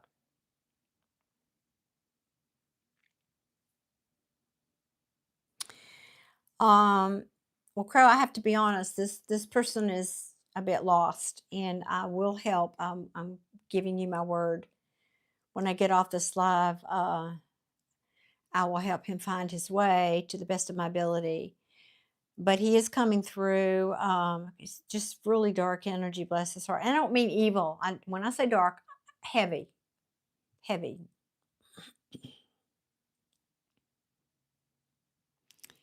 He was a troubled soul. This one.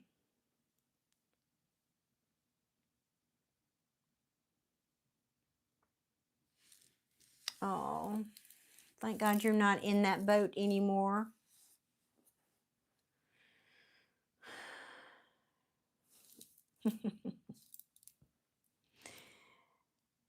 All right, let me see.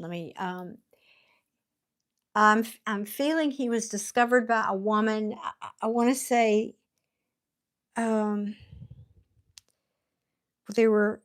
Um, please make this clearer. They show me two different things, and I can't figure out if they're together or separate.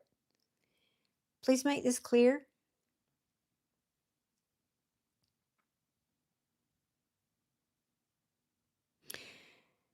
I don't know if one found them and went and got the other woman, or that could have been the case. But was discovered by a woman, and I think the older woman came first. This could have been his mother. I'm just seeing this woman looking at him, screaming bloody murder. And that wasn't a nice choice of words. Forgive me, but it's expressive. Crow, can you relate to this at all? Or you may not even know that, of course. You weren't there. I doubt you would know that, but you would know who discovered him. You would know that. Depression, yeah, this feels very much like depression energy.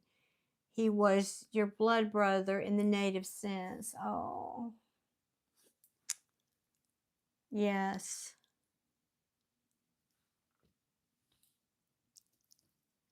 Ooh, the scream of horror of loss will always haunt me. Yes, it's a real thing. I mean, I'm hearing it like it's well, real. It is real.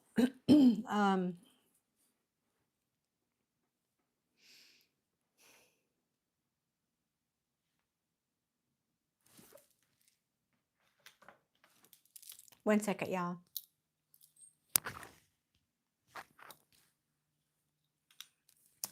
Good evening, Bianca. Yes, his girlfriend at the time found him while he was in the hospital. Okay.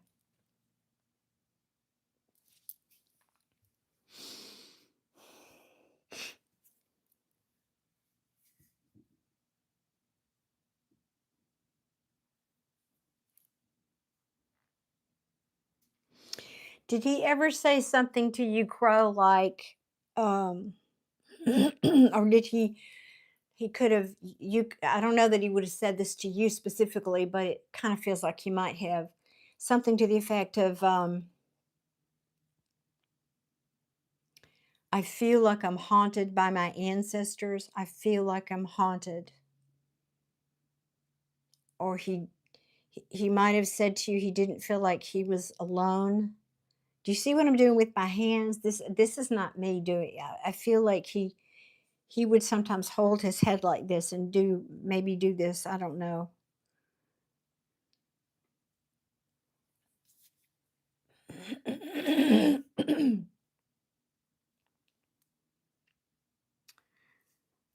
You're saying I was in the hospital. He was at my house needing me and was not there for them. Well, that was already predetermined, predestined, preordained, Crow, that you would not be there. He did not want you there. You may think differently, but I'm telling you, because he was, the energy I'm getting about that comment is he was embarrassed. He wanted to leave and he knew you wouldn't let him. I don't want to blow this candle out, but I need it's a little too juicy in there. Now I can't get my chair back where it was.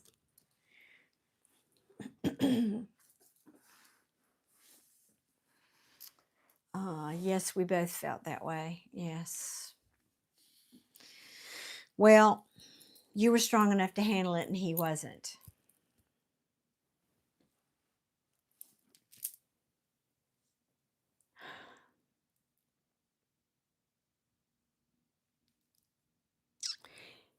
And I will say he did have a dark energy relative ancestor that was with him,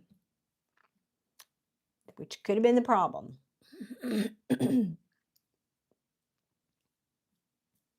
Or at least part of it.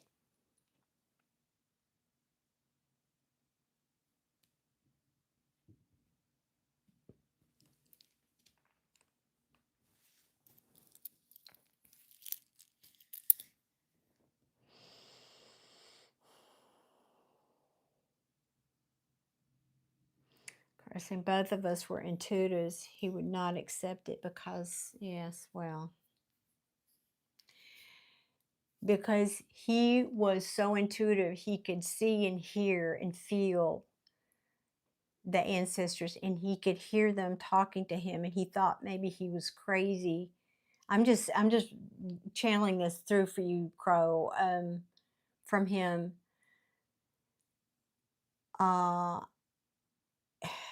It was like he could do it so easily. He never, I don't think he ever told anybody this. He said he heard them so clearly.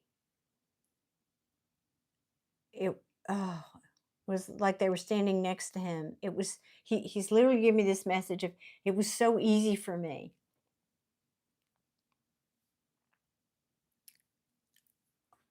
But then I think this darker energy, heavier energy ancestor got his claws into him, so to speak.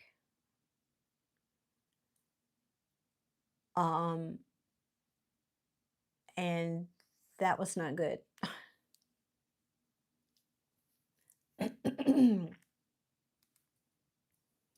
One of the reasons that you denied the intuitive side of myself for years after his passing.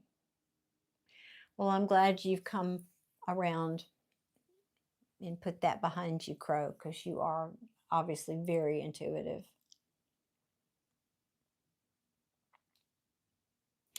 Well, welcome to my world. I mean, you're saying that's so sad. Imagine hearing a bunch of chatter and not knowing how to mute them. That's one of my theories about why there are a lot of people in mental institutions that shouldn't be there. It's that they're hearing those kind of things and they don't know what to do about it, and they don't know how to quiet them, and and other people think they're crazy when they're really not. They can see and hear things that normal people can't. Crowley's saying, I was the only one that believed in him. In fact, took the blame that put it in his head, so I was sent away more often than not. Well, I'm sorry to hear that, Crow. But you got good karma for that. I know that for sure.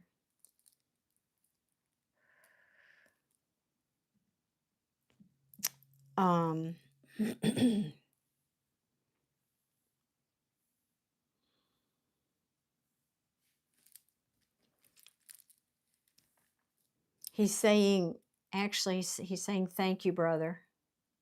He's calling you brother. Thank you, brother.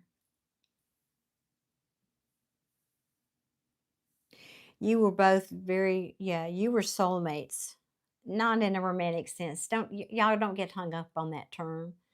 You can be soulmates with your dog, but you were clearly soulmates. he's he's giving me this story that you have been in, and you do incarnate with your soul families.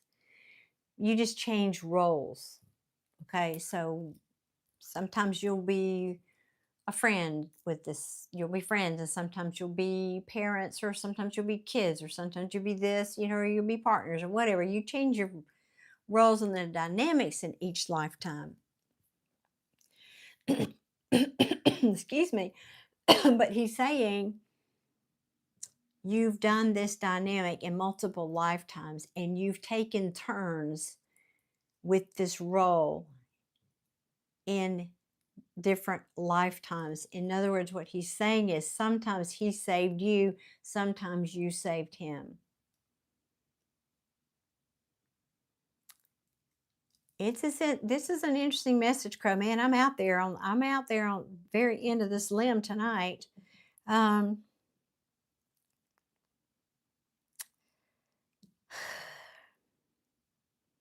He's telling me that you two made a soul contract to do this, to help heal your ancestral lineage, heal ancestral karma, that you agreed as a soul contract together to take turns coming in to help each other heal this karma, this ancestral karma. I'm asking him if I said that right.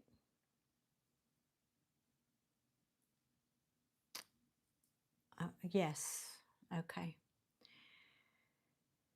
And you were literally blood brothers in the Native American way. Yes. Yes, I could feel that.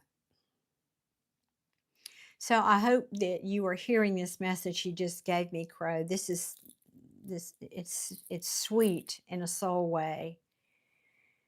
In other words, you've done this dance kind of like lovers do sometimes in lifetimes, but a different kind of love, like an agape kind of love, like a brotherly love, that you've done this with and for each other in other lifetimes.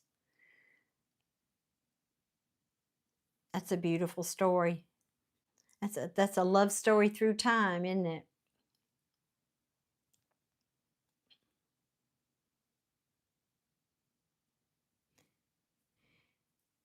And he's just wanting to confirm. He's saying, I'm over here taking a break. He said, but I'll see you soon enough. Oh, interesting. What now? Oh, that's okay. I guess he had me explain that because he's saying now there's going to be a break in the chain. Can you give me more?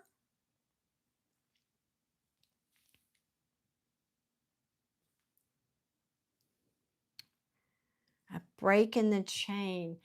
I think what he means is his soul needs more healing than yours. His soul needs to, when I say healing, I mean like you come here in the 3D to heal. So it's like giving me this feeling that he might skip a lifetime or something. But he said, but I don't know that that's exactly what it is. I'm struggling for words here.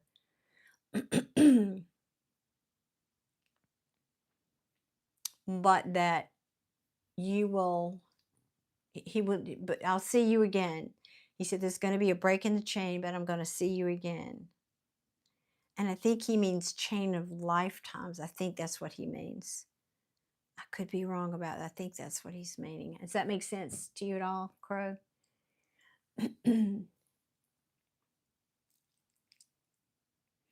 No, it wouldn't be. He wouldn't. I know what you're saying about seeing. You hope he doesn't see Crow anytime. No, Crow's strong enough now. Crow is not going to succumb to that now.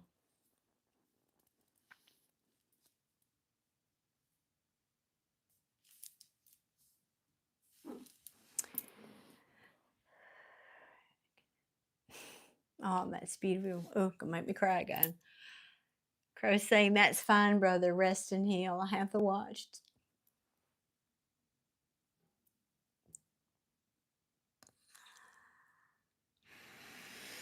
Till next we meet.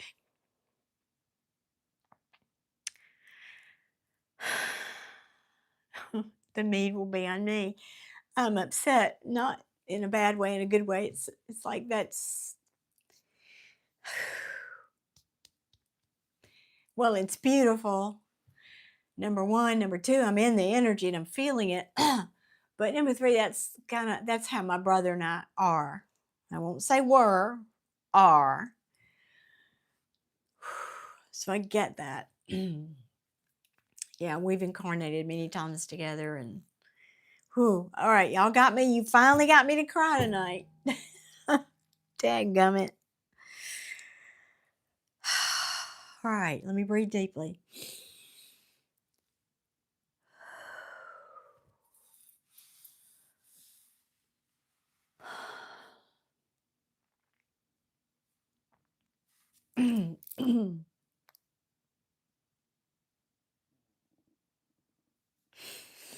Okay, and I'm going to help him with some energy when we get off here tonight. So I'm putting him over here in the queue with that little girl, and we'll have a conversation when I get off here.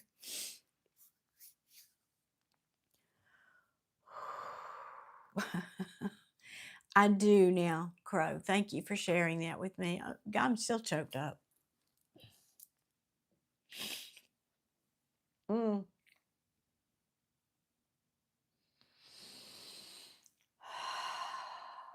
Okay, there will be an intermission now. Seriously, I'm going to go. I'm going to take, y'all watch your ears. I'm going to take my mic off for just a second, okay? You're very welcome, Crow. My pleasure. Hold on. I'll be back. I'll be back.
Okay.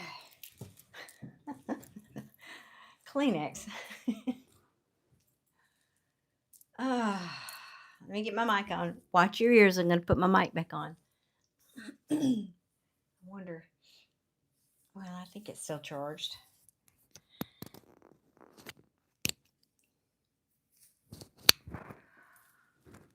Okay. Whew.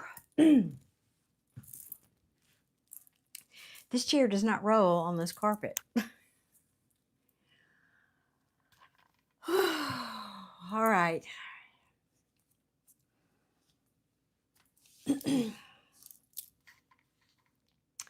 Again, you're very welcome, Crow. You're very welcome. Thank you for letting me share in your soul energy.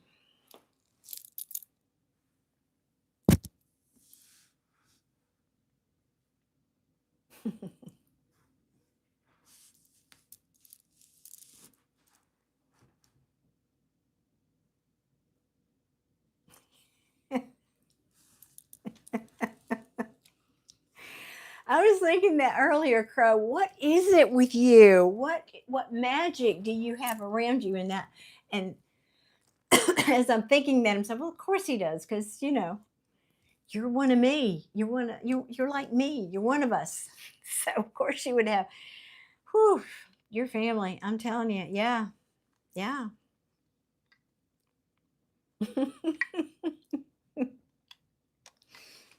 Mm.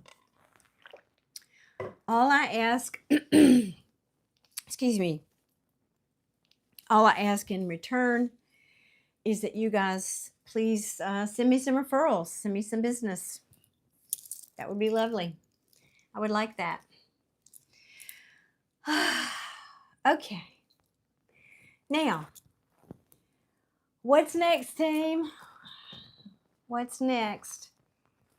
Okay, I've got 2 in queue over here for later. Again, Crow, I'm just assuring you that I will have a little assistance energy with your brother there when I get off tonight. So, oh, that's awesome. I'm glad, Crow. We need more of us, and we need more of us coming out of our closets. I'm talking about intuitives. That's happening. I've said this before, that more intuitives are going to be coming online this year, especially younger people. This people in their 20s, they're going to be left and right, to my amazement. But anyway, because the veil is thinning.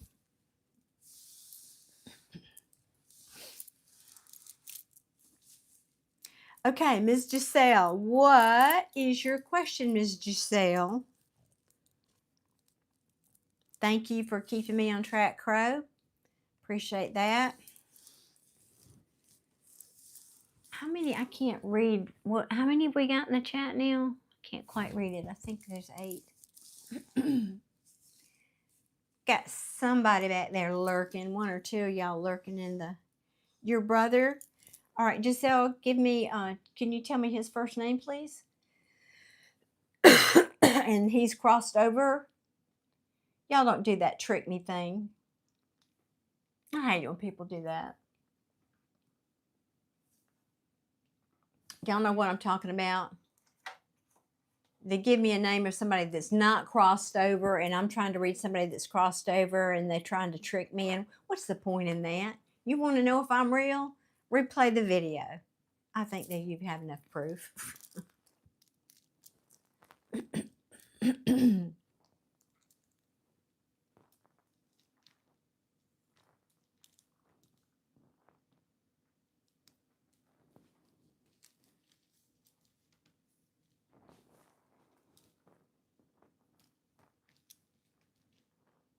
Oh, thank you. Between 7 and 15. Okay, good. I was just kind of getting a gauge for what it's like when I go live horizontally, the crowd, because I knew it would be a whole lot less. And that was on purpose. I just was curious. Thank you, Crow. Well, good evening, Theta. Where in the Sam Hill have you been? You have not been here in a minute. We've missed you. Good to have you back. I know. Has been a long time. Thank you. It's not permanent. Don't get spoiled by it. This is a different night tonight. I'm doing mediumship tonight and channeling, so it's not my normal setup. I wish I had room to leave it this way, but it's a hot mess behind the camera, so I don't think I can leave it that way.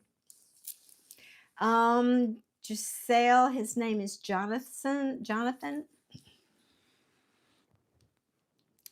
He passed on October 29th, 6 years ago. Okay, no promises, I just ask. So can we have a message from Jonathan, please? Can Jonathan come through for Giselle? Jonathan, please. Let's bring through Jonathan. Can we have Jonathan, please? Did Jonathan have or want a motorcycle? Did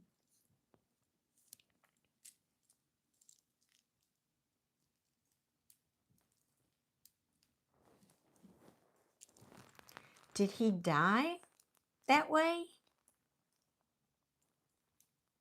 Yes. Okay.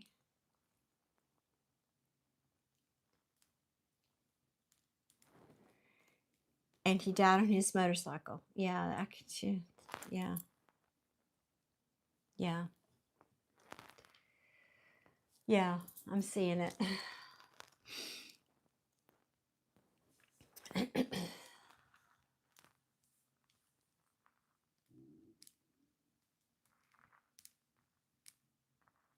Was he on his way to see you, Giselle? Or later that night, was he coming to see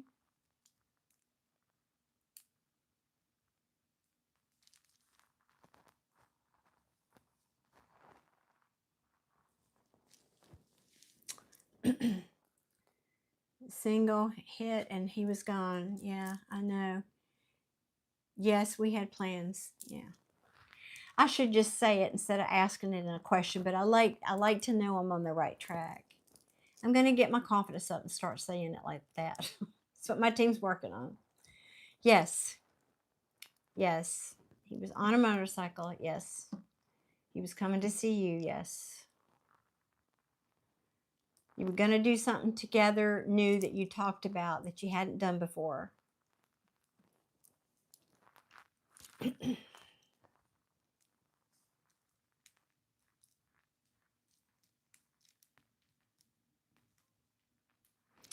Okay, funny message. He's saying, you're still doing that thing he told you not to do. I don't know what this is, but he's calling you on something. He's saying, there's something he told you not to do, and you're still doing it.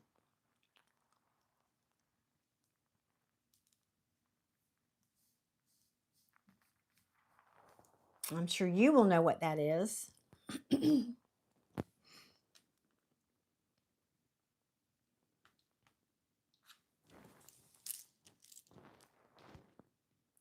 Argue with your mom. Well, he sees you doing it, so stop doing it. All right.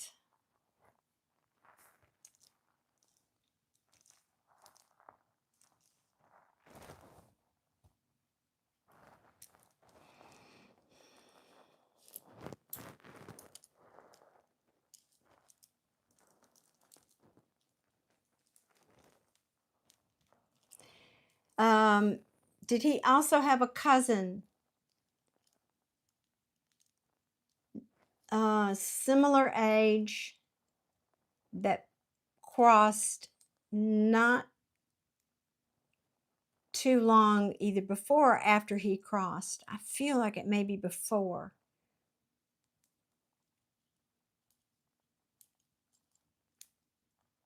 I feel like it's a cousin or felt like, once removed. Could have been a friend, but I feel like it's, I don't know, keep hearing cousin.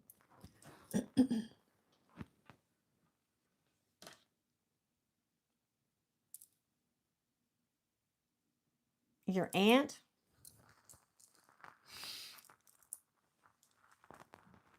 No, this is a man. This is a male.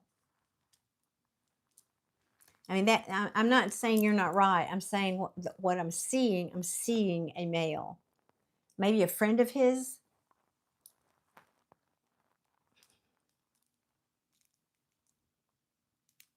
You might not even know this. He's showing me like a male from October to December 1st. Wow, that wasn't long.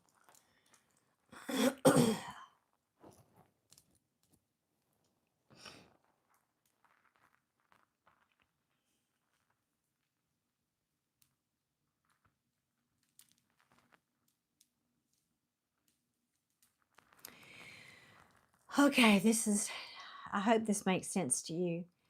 There's some connection between the two deaths, between your brother and this other young man. I don't know if the connection is they both died on motorcycles. I don't know if the connection is they both died on the same day of the month. I don't know if the connection is they were related, they weren't related, they were in the same class at school, I don't know. It could be anything, it could be a million things. But he's saying there's some connection between these two.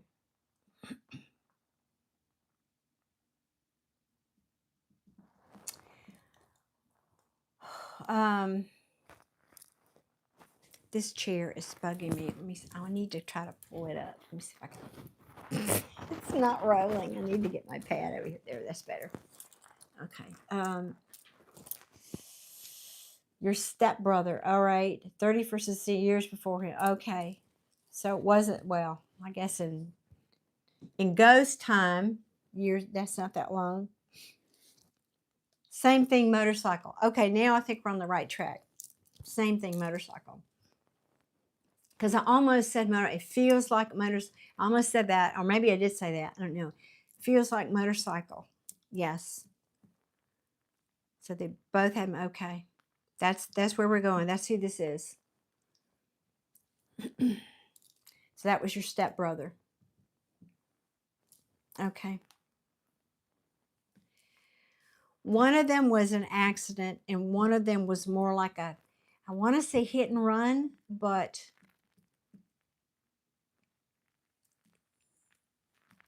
one of them was like I hit a slick spot in the road and slid and crashed. And the other one was not that. The other one was like somebody bumped him or something.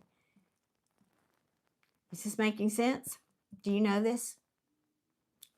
Yeah, both were very young, I know.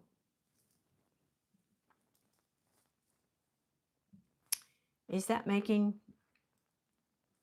sense? Because they're together over there, and I think that's why they're showing this. Yes and yes.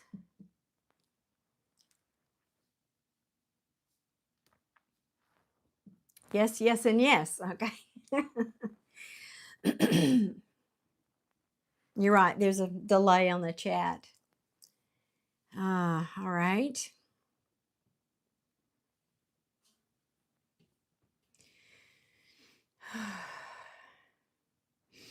Somebody wore too much cologne. I just got a real whiff of that. And I don't usually get, I mean, yes, my candle, but no, this is different. I think the cousin or your stepbrother, that's who that was. I think he wore too much cologne. Is that right? Typically, occasionally.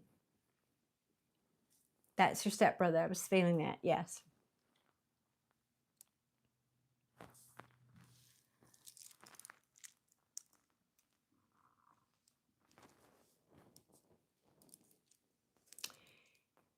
Yeah, and he liked the girls, and he liked to play around with the girls. Yeah, yeah, yeah.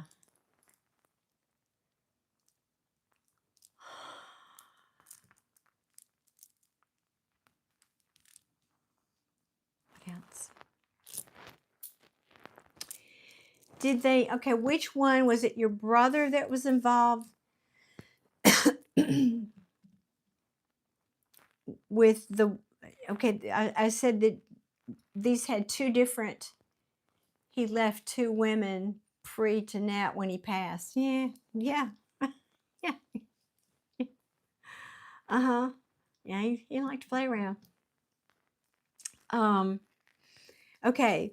I said there were two different ways that these motorcycles, one was a slick, like I hit something slick on the road, and the other was like a bump or something hit him. Was that one, the second one, was that your brother? Okay, he let us see. My brother, he was riding too fast. Your brother, okay. It was his fault. He hit something though, or something hit him. That's what he's showing me. Something hit him, or I'm trying to think of how.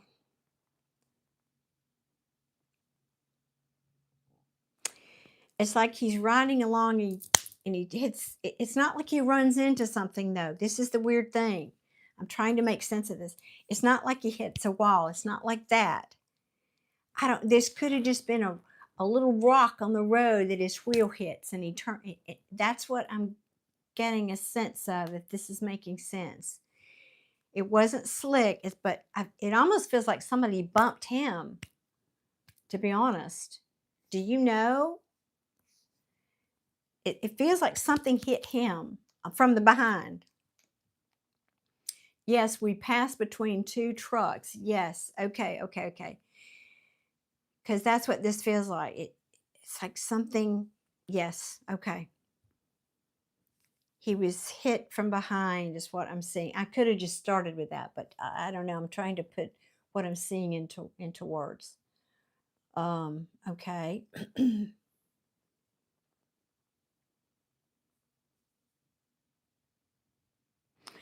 Because he's saying, yeah, I hear what you're saying about he was driving too fast, but okay, his bike went one way and he went the other way. Yeah, I see that he was thrown from his bike. Yes.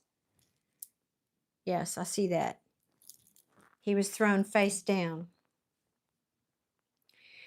But I kept seeing something from behind hit him, and so he's making a point of this. Clearly, he wants me to talk about this. Yes, I was going too fast, but I was hit from behind. It wasn't totally his fault, is the point of this, okay? It wasn't totally his fault.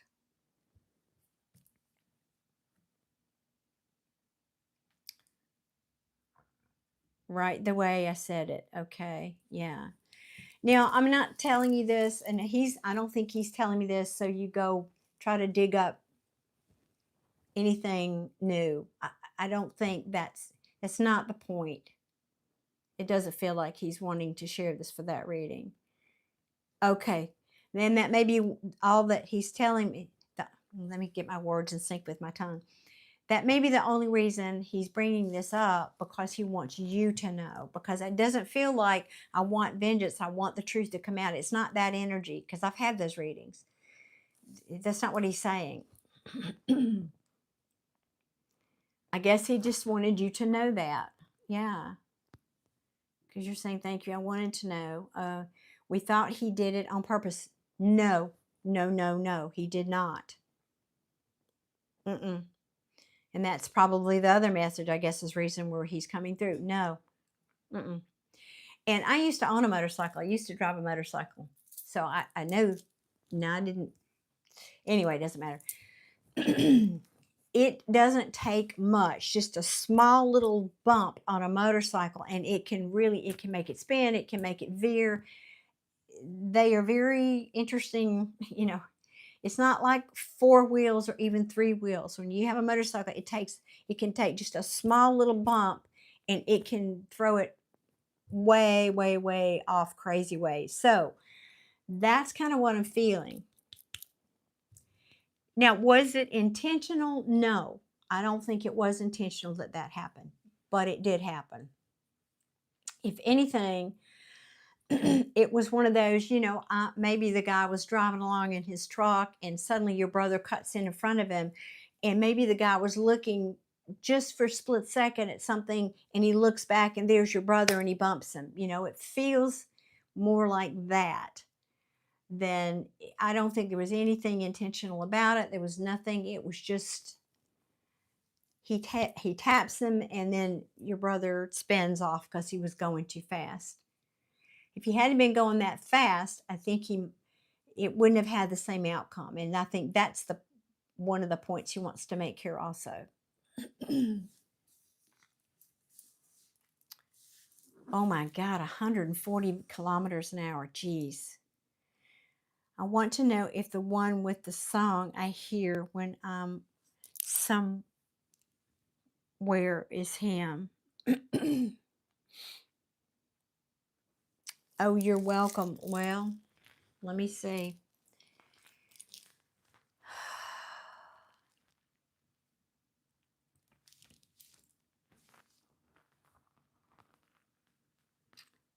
Let me come back to that, because they're not, I can't, you know how I get. Well, those of you that don't know, I have to follow the train of messages, or I can't, like if you have a question waiting over here, I can't get to that question until I'm done conveying the information they're giving me about this thing. So that's just kind of how my process works. So I'll have to come to that question in a minute about the song. Because he's showing me, he wants me to talk about this, give you the full picture apparently. So do you know, am I correct about it being a man behind him? I feel like it was in a truck. Is that who hit him, or do you know that?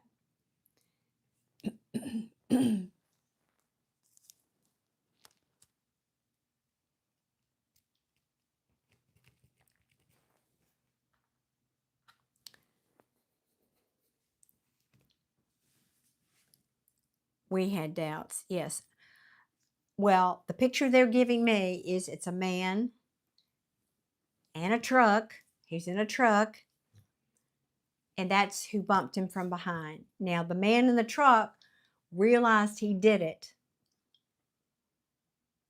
Again, totally, it was completely an accident. Because I see him, he stopped.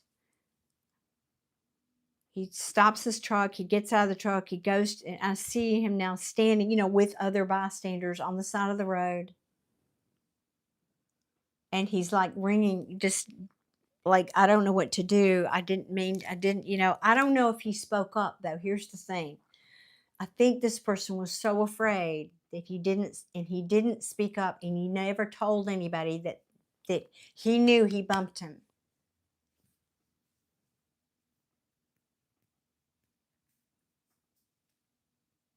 I think he was afraid he would, go to jail. And it was certainly not intentional.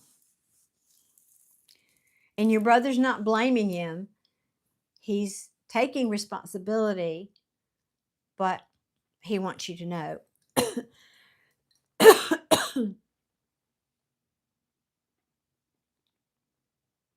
That's really interesting. That's why they didn't investigate. Yeah, that makes perfect sense. Yeah.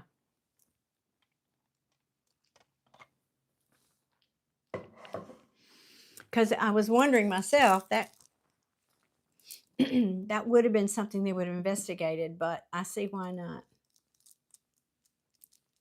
Well, awesome. I'm so glad that I could bring some clarity about this for you. Yeah, I see that. Yeah, he did not suffer. He did not. He passed instantly. It's like he was out, and he's telling me, I was out of my body before my body hit the pavement. And I'm seeing him, like I said, face down. He said, my soul was out of my body before my body hit the ground. So just letting you know. He said, I did not suffer.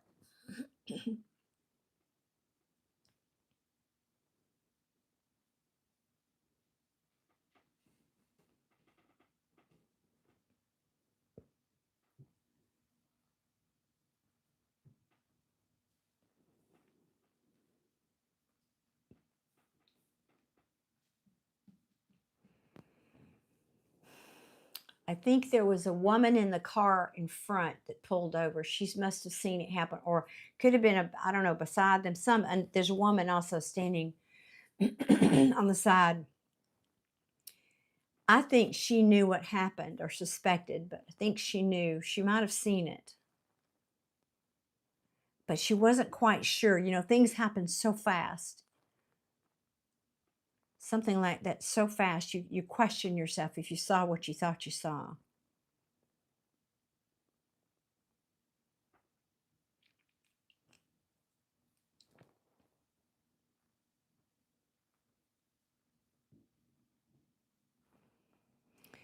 The man in the truck has asked forgiveness for this every day of his life since this happened.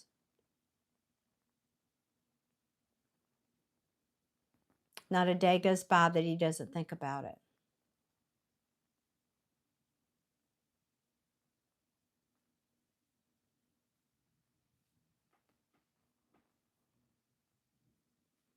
Mm.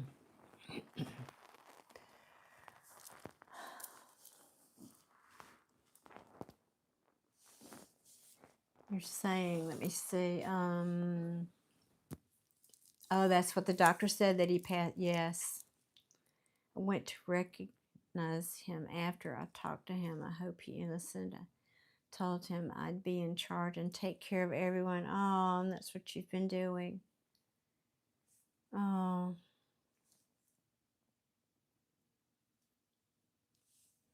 Deborah, I don't know. You know, if enough of the facts fit, it could be.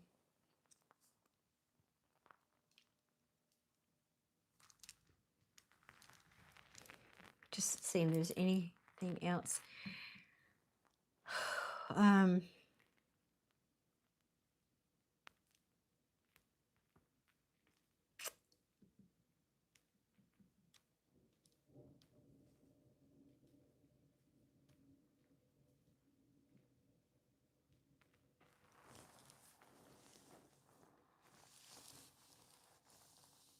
Okay, let's move on.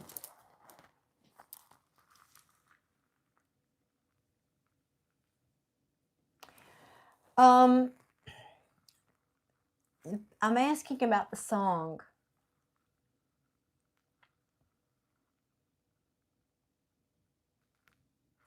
He's telling me he plays different songs but it's about the lyrics in the song. He speaks to you through the lyrics in the songs. But there was a specific song. It's weird. I'm trying to get the. I'm hearing two very different things. I'm hearing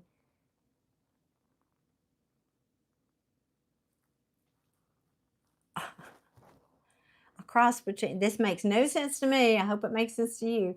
A cross between Cajun and reggae. I have no idea.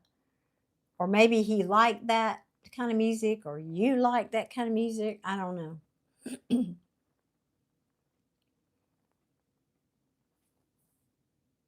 I wouldn't know what that sounded like.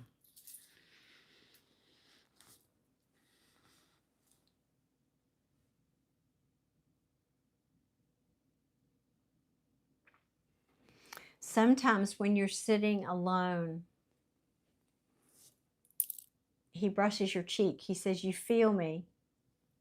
You don't know it's me, but he's doing this." He said, "I'm touching your cheek."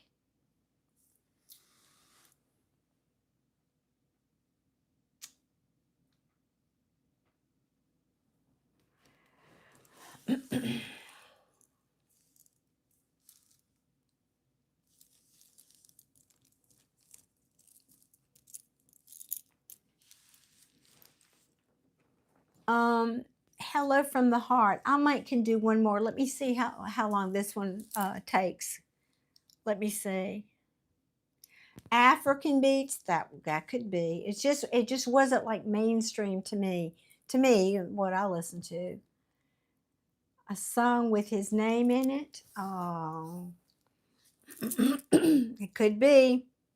He says, because he says, "I speak to you through the lyrics."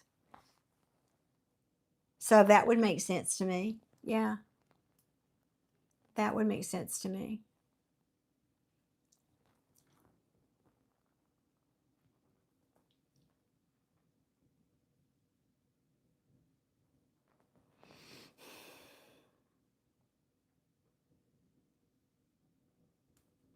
Do you have you ever felt him I don't know, maybe you answered me. Let me see. Yes, I think of him. I mean, he says he sees you, like, he's showing me a scene of you sitting quietly on the couch or something, reading or whatever you're doing, or scrolling on your phone. And you just reach up and touch your cheek and not know why. It's because he's touching your cheek. He has spoken to you. Yes, you're in your office. Okay.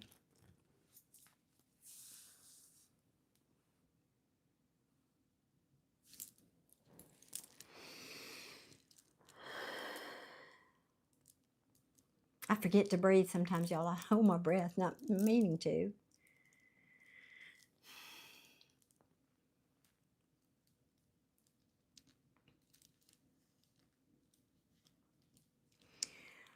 And guys, I have a favor to ask for everybody that's here. I know some of you have left for the evening. I can see by the count. I would be grateful is when I'm done with the live, if you would go and make a comment after the live has finished.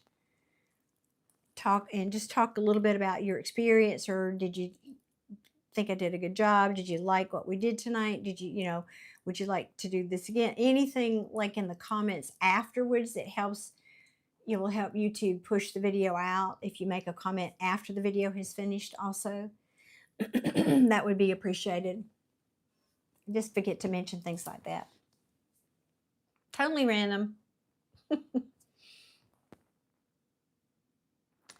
There's also a scent he's telling me that you associated with him. A specific scent. I don't know if this is an aftershave. I don't know what this is, but there's a specific scent.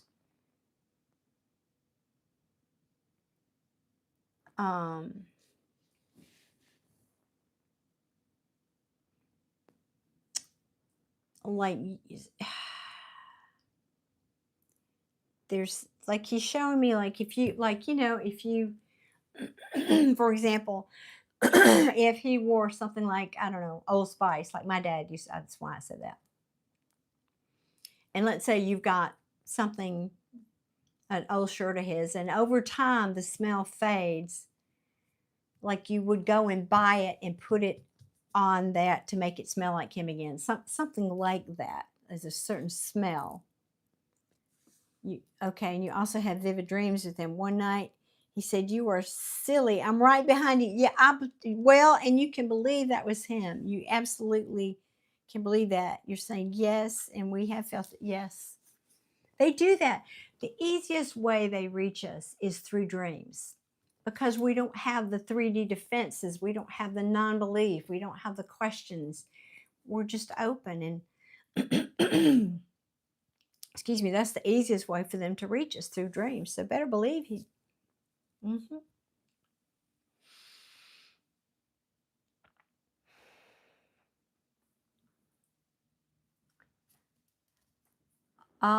Just listening still if he has anything else to say.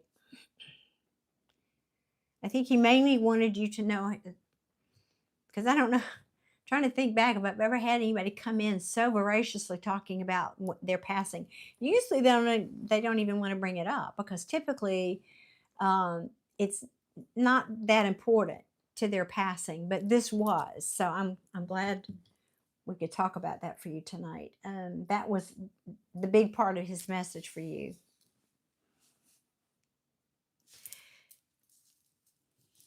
He says he sees you struggling.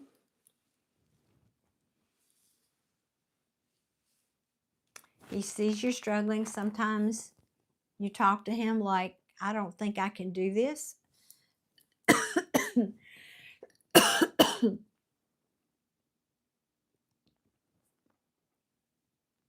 And he says, "I hear you, but you can do it. You are doing it, and you can do it." And he's basically just saying, "I'm not going to give up on you, so you don't give up on you."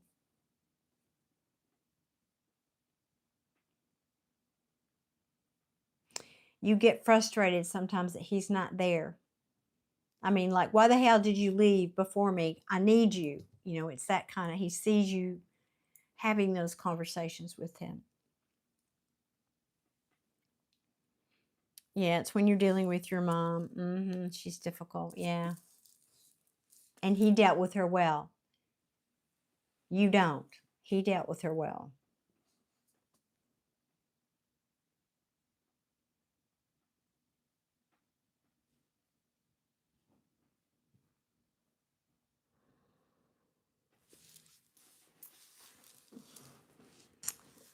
I think that's it, Giselle. I think, yeah, he's, I'm losing him.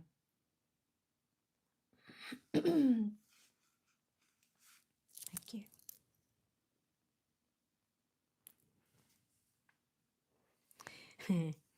He's saying, I love you, little sis, and don't be so stubborn. Don't shoot the messenger that came from your brother.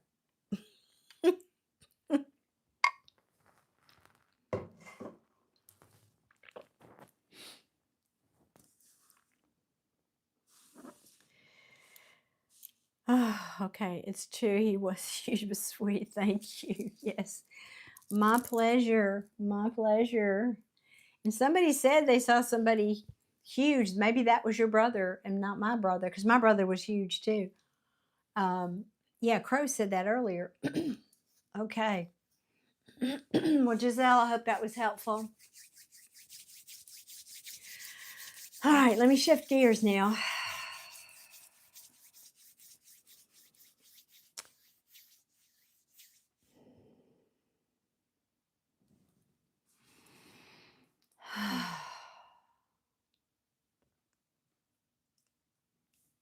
Okay. Hello from Earth. All right, we want to know.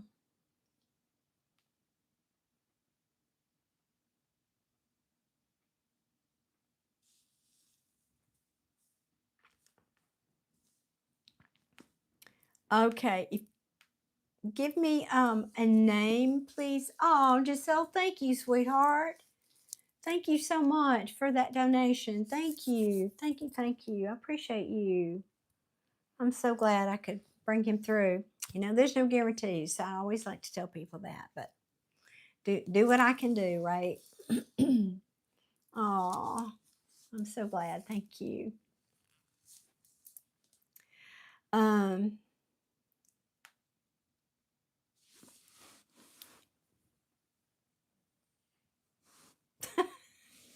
oh, Desi said that? Crow is innocent this time. This time. No, not your name. You had two people you were looking to hear from. So either one of their names. Give me one name to start.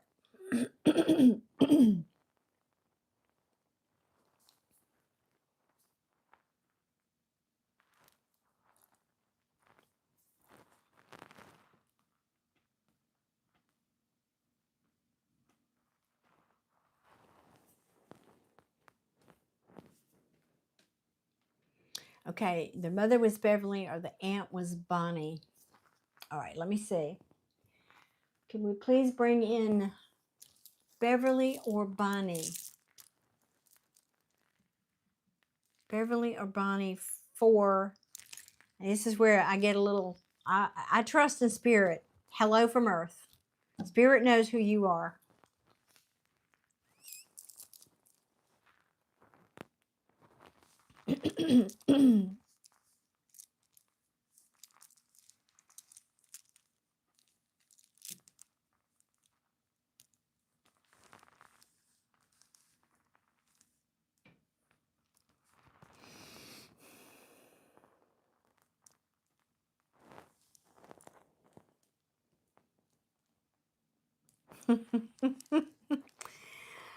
I look forward to, I'm holding my glass to you, Crow. I look forward to sharing mead with you.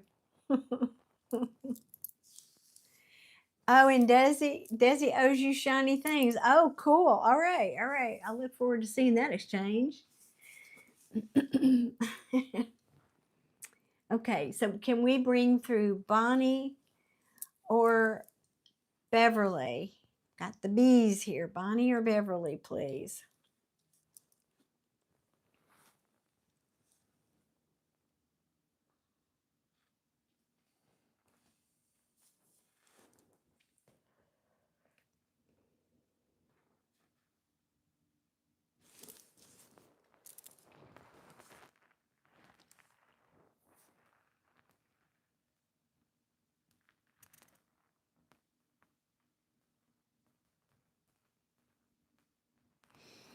Did one of these ladies say to you, talk about either jokingly or seriously?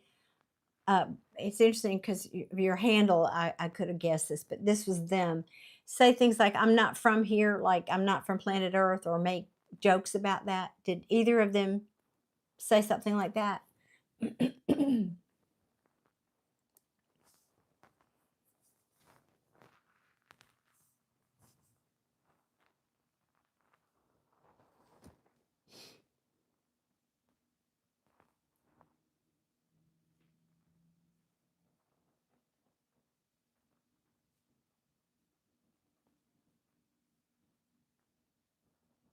Sometimes your aunt would. And she was, let me see which one. She was Bonnie. Okay, so that would be Bonnie.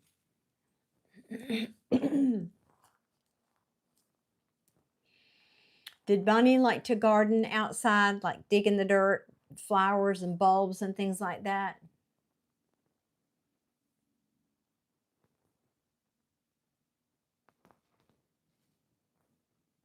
Because I'm not sure which one. One of them did.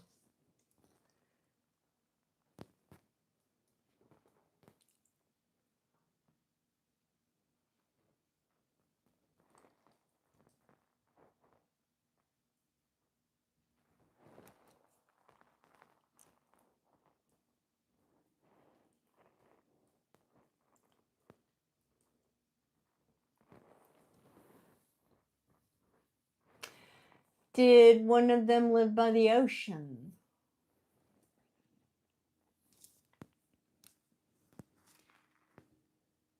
Sometimes my aunt would joke, haha, she ate dirt as a kid, I heard.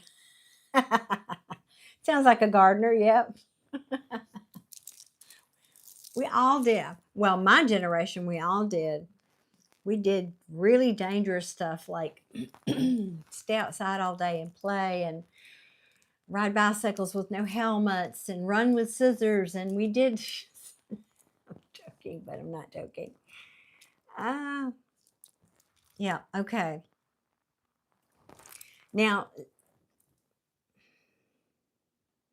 we lived on the East Coast, so not far. Okay, maybe you took trips to the beach together or something. I'm just seeing somebody walking by the ocean, so they're bringing that in. Okay, so this is your aunt then that I'm bringing through, apparently, Bonnie. So who with my mom. Okay, well, maybe I've got them both here then. All right. Very likely they're both together over there anyway. Sometimes they show me that, sometimes not, but I'm sorry, y'all. My throat, I am channeling, so this is taxing on my throat. My apologies.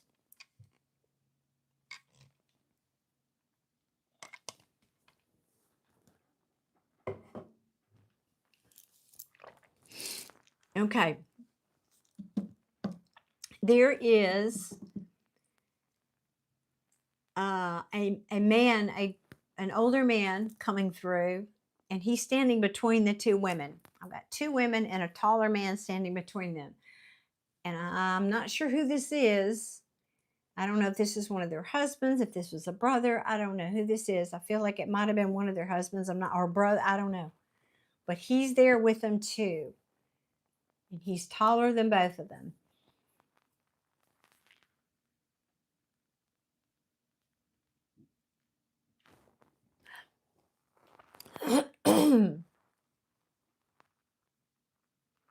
I'm not sure you knew him. I'm not sure you're old and that maybe he passed before you were born. You lived on the East Coast, not too far. You did it with your mom. My grandfather, their dad. Your grandfather, their, okay, gotcha. He passed when you were 3. Yeah. I didn't think you would remember much. That's kind of like me. Most of mine, well, yeah. Most of mine died before I was, well, 2 of them died before I was born. One, I was 3.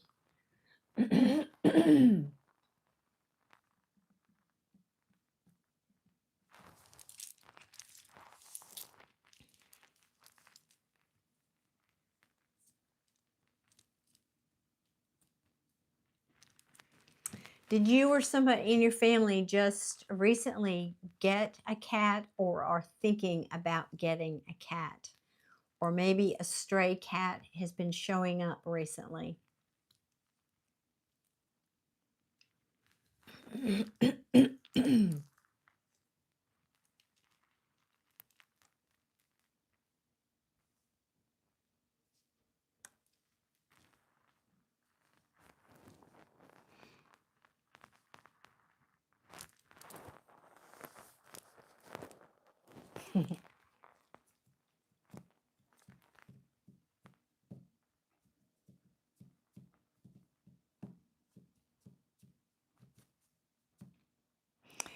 One of these women, I'm waiting for you to answer my question, but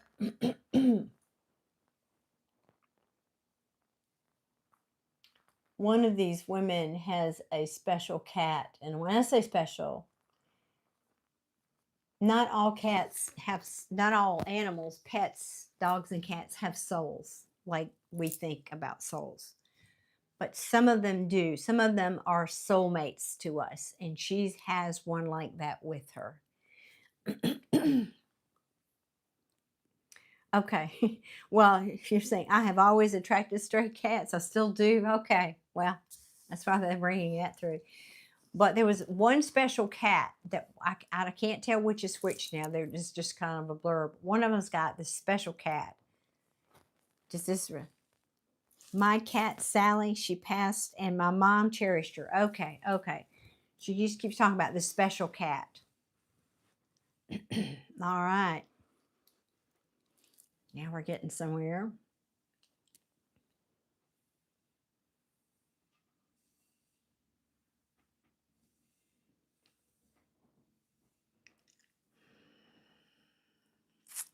All right, they're showing me something from my kids.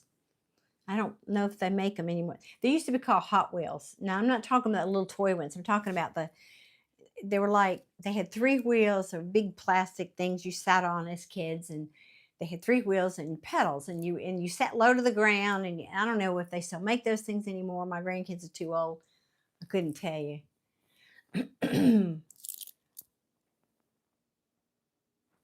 Oh, that's funny.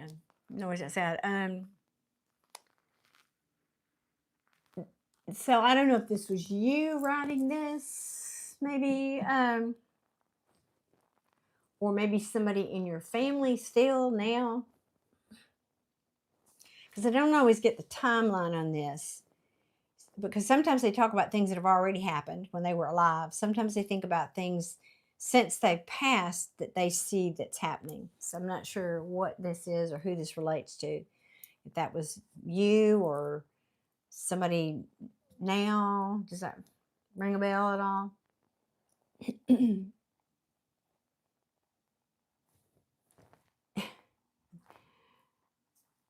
They're showing me somebody riding them out the street, and then somebody standing from the house yelling, "Get out of the street! Get out of the street!" Again, I don't know. Might not be your story. Let me see.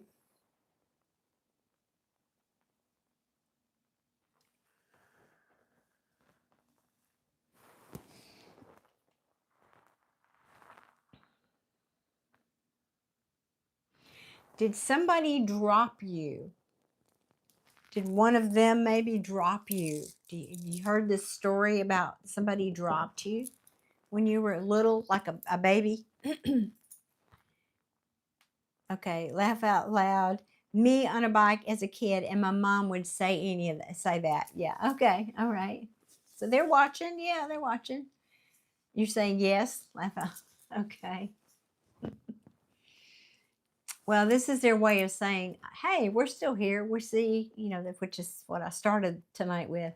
We see what's going on in your life. We're not gone anywhere. We're just not in a physical body. Now,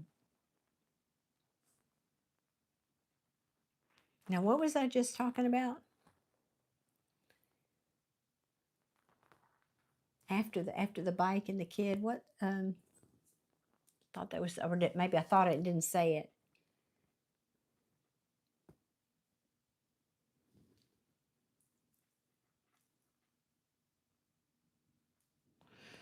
So they're showing me one of these women passed quickly and one of these women passed slowly.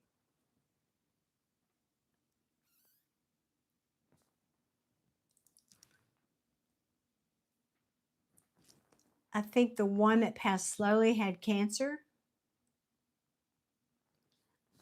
Can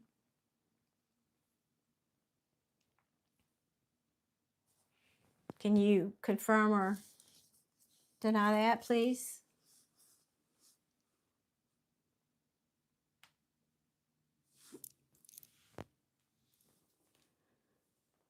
Oh, it was about dropping you as a baby because Kylie's claiming that. That sounds like my great aunt.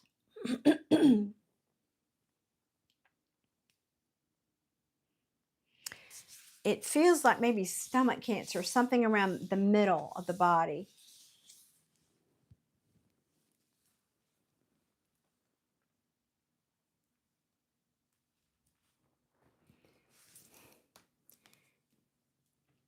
And you were very close to her. Yeah.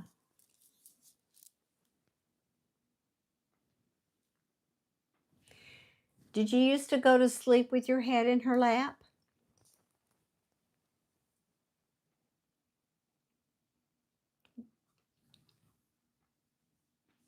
Do you remember?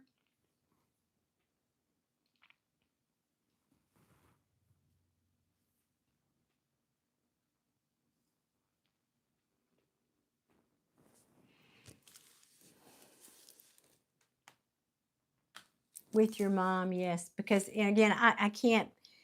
I shouldn't have done that. Tonight was a learning for me. Yes, I should try to bring in one person and establish if I have that person, and then because now I can't tell who's who here.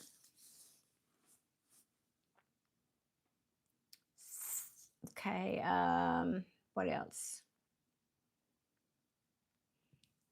But oh, did you verify for me that somebody dropped you when you were a baby? I mean, I have a story in my family, not about me, but one of my kids dropped one of my kids.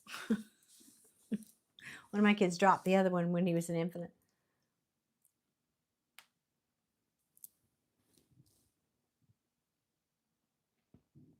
Maybe there was a joke about dropping you on your head, and that's why you're. I think it was just like a joke. Well, yeah, you were dropped on your head when you were a kid, so that's why you're weird or something silly like that. did hear I was dropped, but not far. Okay, yeah, yeah. It didn't hurt. It didn't hurt anything. It was just that was a story they're sharing.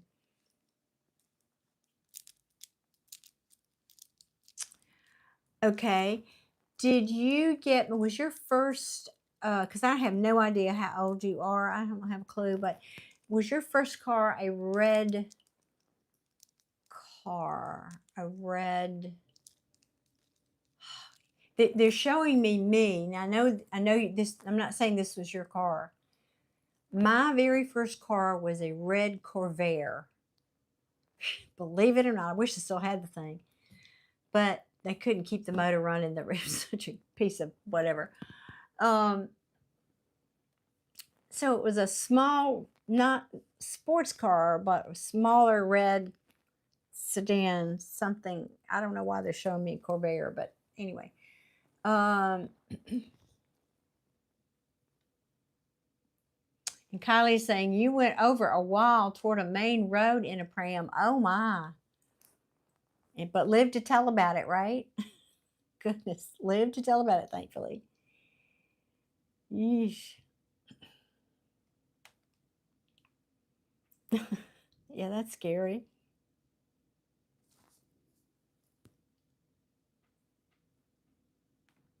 Yes, and I was in an accident. Okay, because they're bringing up the car, bringing up the red car.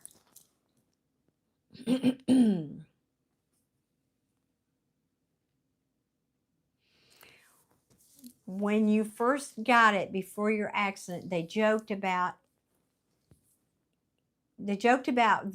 how do I say this? The color red, because it, red is associated with like sports cars and things. You shouldn't have got a red car. You're going to, something about it. It was the color red because they thought that was going to make you speed, or it was going to be more dangerous, or something about the color red. Not sure I'm bringing that through very well, but you think you're a hot shot because you have a red car now or something. I don't know exactly what they're saying. And then you did. And then you did have an accident. Let's see. Yes, I was in an accident in my friend's red car. Okay. Yes, very badly injured with my mouth and chin. Owie. My mom was not happy. She did not want us to go. Yeah, there's something about this red car was a thing. Wasn't your car, though? I thought it was yours. So your first car was not a red car? That was your friend's car?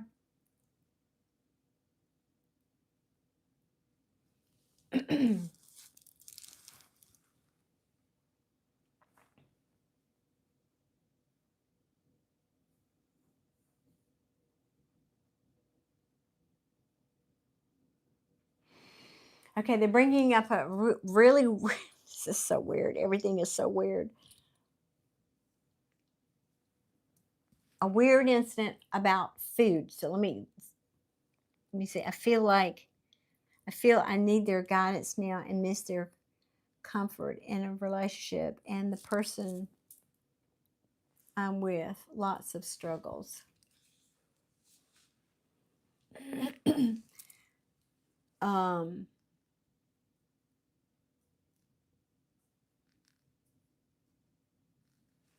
Let me see if they have anything to say about that.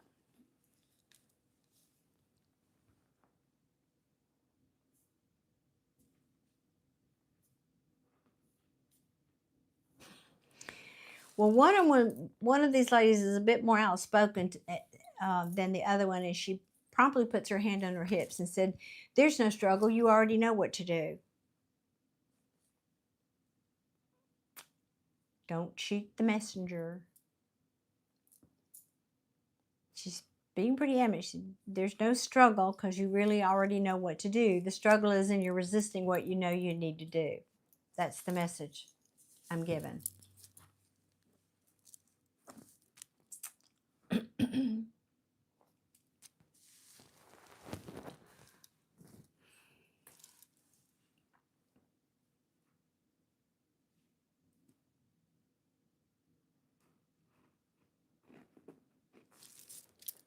There's an incident. They're wanting me to talk about food. This is, again, so random. I guess this was you. Somebody, I think it was you. Somebody, it's like you were really hungry.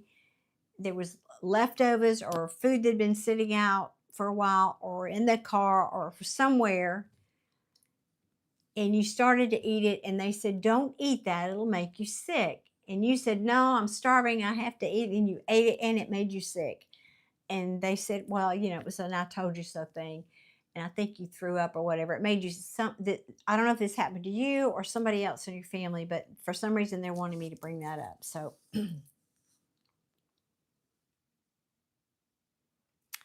yeah, when you love hard, though, I know I'm one of those too. I'm a ride or die. Yeah, ride or die. Well, maybe Hello from Earth, when I'm another night, like Sunday night, I typically, is that this week? Yeah, I have to think about my schedule. Sunday nights, I usually come on here and do tarot card readings, and I do love readings. So maybe I could be of some help there if you want to come join me Sunday night.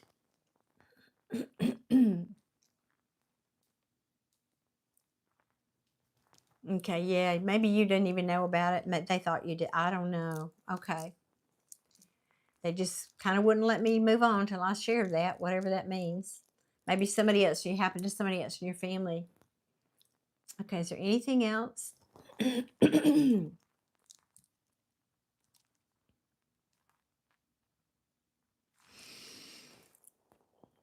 there's a place you used to go when you were a child, when you would want to be alone, when you were trying to either, I don't know, if you felt sad or you needed,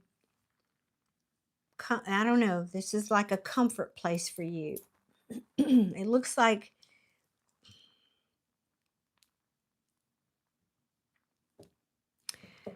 it could have been near water, but they show me like this little shed or this little, even could have even been something like a little, do you know those, they make them at bus stops where it has sides and a top, but not, you know, it doesn't have, it's not all four walls. It could just be like a little shed or something. I'm not sure what this is.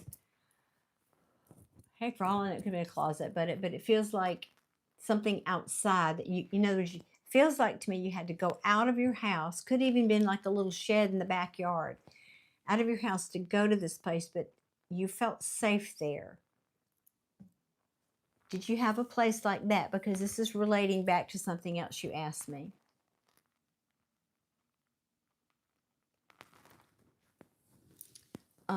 You're welcome. Yeah, I usually come on at, I don't know, 6 o'clock-ish on Sunday nights.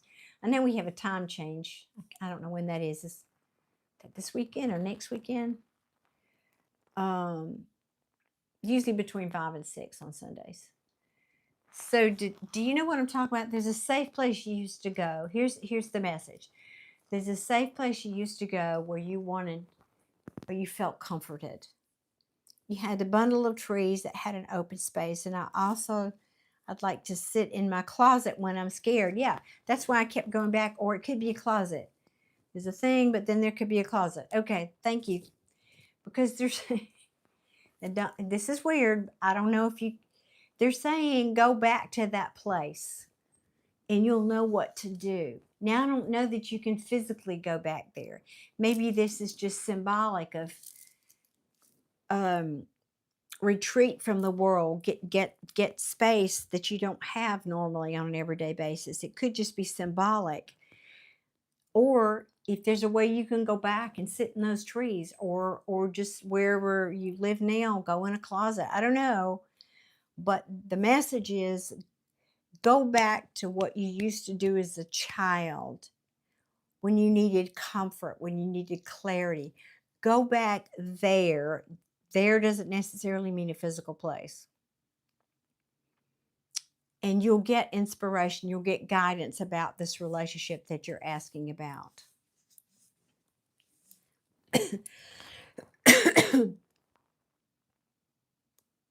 Because I feel like this person you're with is kind of troubled.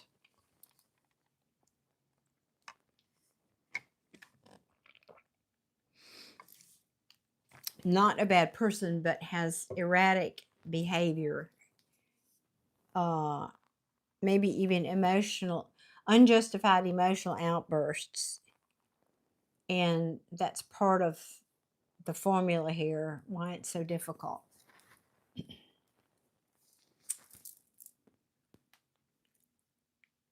Yes, he has internal struggles.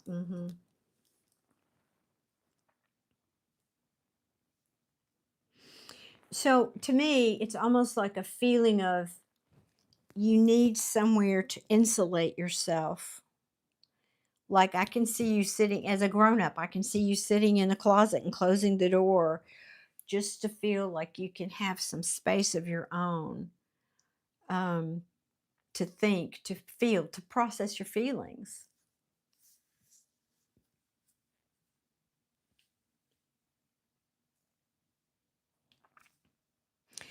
And I'll give you another message from that, because if you went out and sat in the trees, oh my goodness, that's the most restorative place to be, is in nature. If you take yourself out into the woods and just sit amongst the trees. I wrote a lovely poem I'll read to y'all sometime about that. Well, I don't mean to sound egotistical. I wrote a poem. I think it's nice. I like it, but whatever. It's called Ode to Bough, B-O-U-G-H.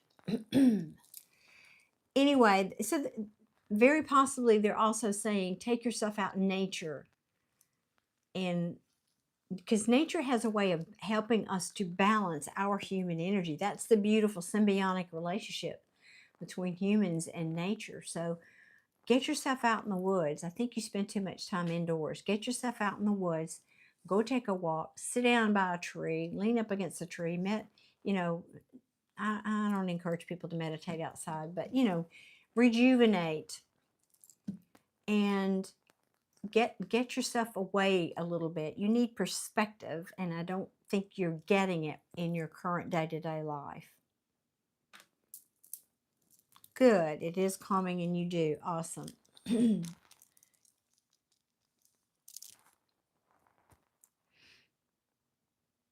I'm just listening to see if your family has anything else to bring through. That was basically all of that about you was from them telling you to go back to what you used to do as a child. So those messages were all connected. Yeah, you do stay inside lately due to the stress. I know, and you need to get out. They're encouraging you to get out. Even just even if it's a 15-minute walk, but get out. Specifically, they're showing me get out amongst the trees. Specifically, get out and put yourself among the trees. Trees have very healing energy. I wish people knew that more. Okay, I'm forgetting to breathe again. All right, anything else? And I think we'll wrap this up.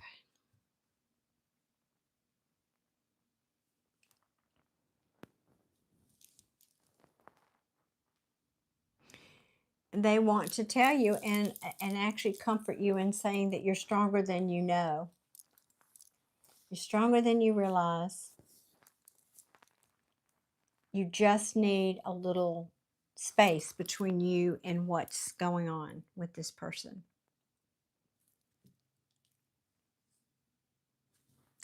They're saying they are watching you.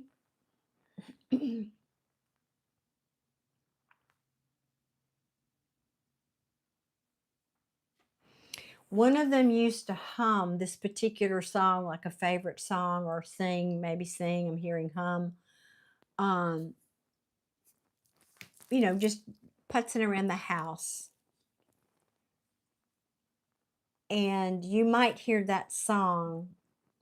That's how one of the many ways, one of the ways you'll know that they are with you in spirit. I don't know what I'm not hearing it, but they're just telling me to tell you that.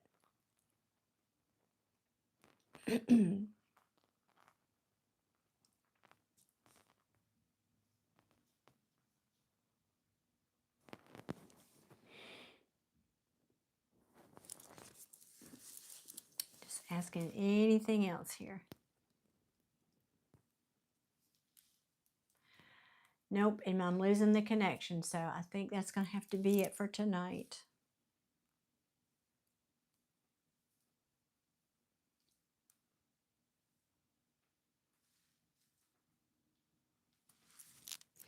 Although the man that you said was your grandfather, I think, great-grandfather, he's bringing up something about I know you were only 3, but he's saying something about a red fire engine. Maybe he gave you a red fire engine. You may or may not remember that when you were small.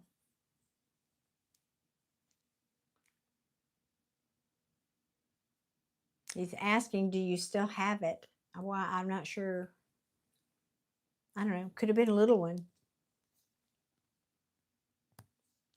Why or somebody, if you're a girl, I don't know why he'd be giving you a red fire engine, but somewhere in the family he's saying, or maybe maybe he's making a statement. Somebody still has that. That's probably what he's saying. And I'm tired now, so I'm not getting all the messages clear.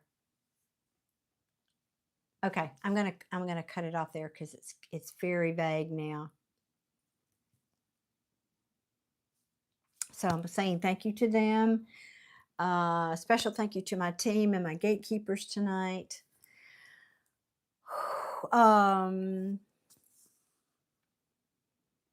Let me read your message. Yes, no, but I wonder if it's, I don't know. They were close. I don't know. Like I said, when I get tired, I start to lose the connection, and it's like they go from standing right here beside me to being, 2 rooms away, and they're whispering and I can't hear them well. So I know that's when it's time for me to quit. So I hope that was a little bit helpful. It wasn't as clear as I wanted it to be, but I hope that was helpful. Hello from Earth. I hope that you'll come maybe Sunday night. We can also delve into your reading a little bit more with some tarot cards. Well, okay, this has been a wonderful, happy Halloween experimental evening for me with you guys. Again, please, when the live is over, make me write a comment. Let me know what you thought.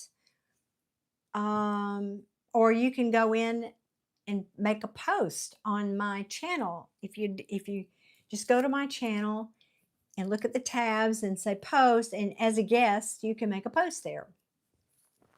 But just let me know what you thought of this kind of venue, if you enjoyed it, if you felt it was, if I did a good job, if you thought, if you'd like me to do more of these, any thoughts at all, let me know. Your feedback and your comments would be very appreciated. Or if you're listening to this later, I know you won't, well, you can see the chat. Not everybody knows how to do that. Anyway, I guess that's it. So I'm planning to go live Sunday night. Like I said, there will be readings available there. I usually go live, 5 to 6, just as I said earlier. Please check out my other playlists I have on my channel. And that's about it. Thank you to all my fabulous moderators, each and every one of you. I love and appreciate you so very much. And guys, if anybody wants a personal private reading, you've got my email. You can write to me there and we can dive deeper. So I'm going to say goodnight. I'm going to have to walk over there and turn my phone off, but I'm going to say thank you to everybody, and I hope we'll do another one of these soon. So thank you all for being here. Happy Halloween.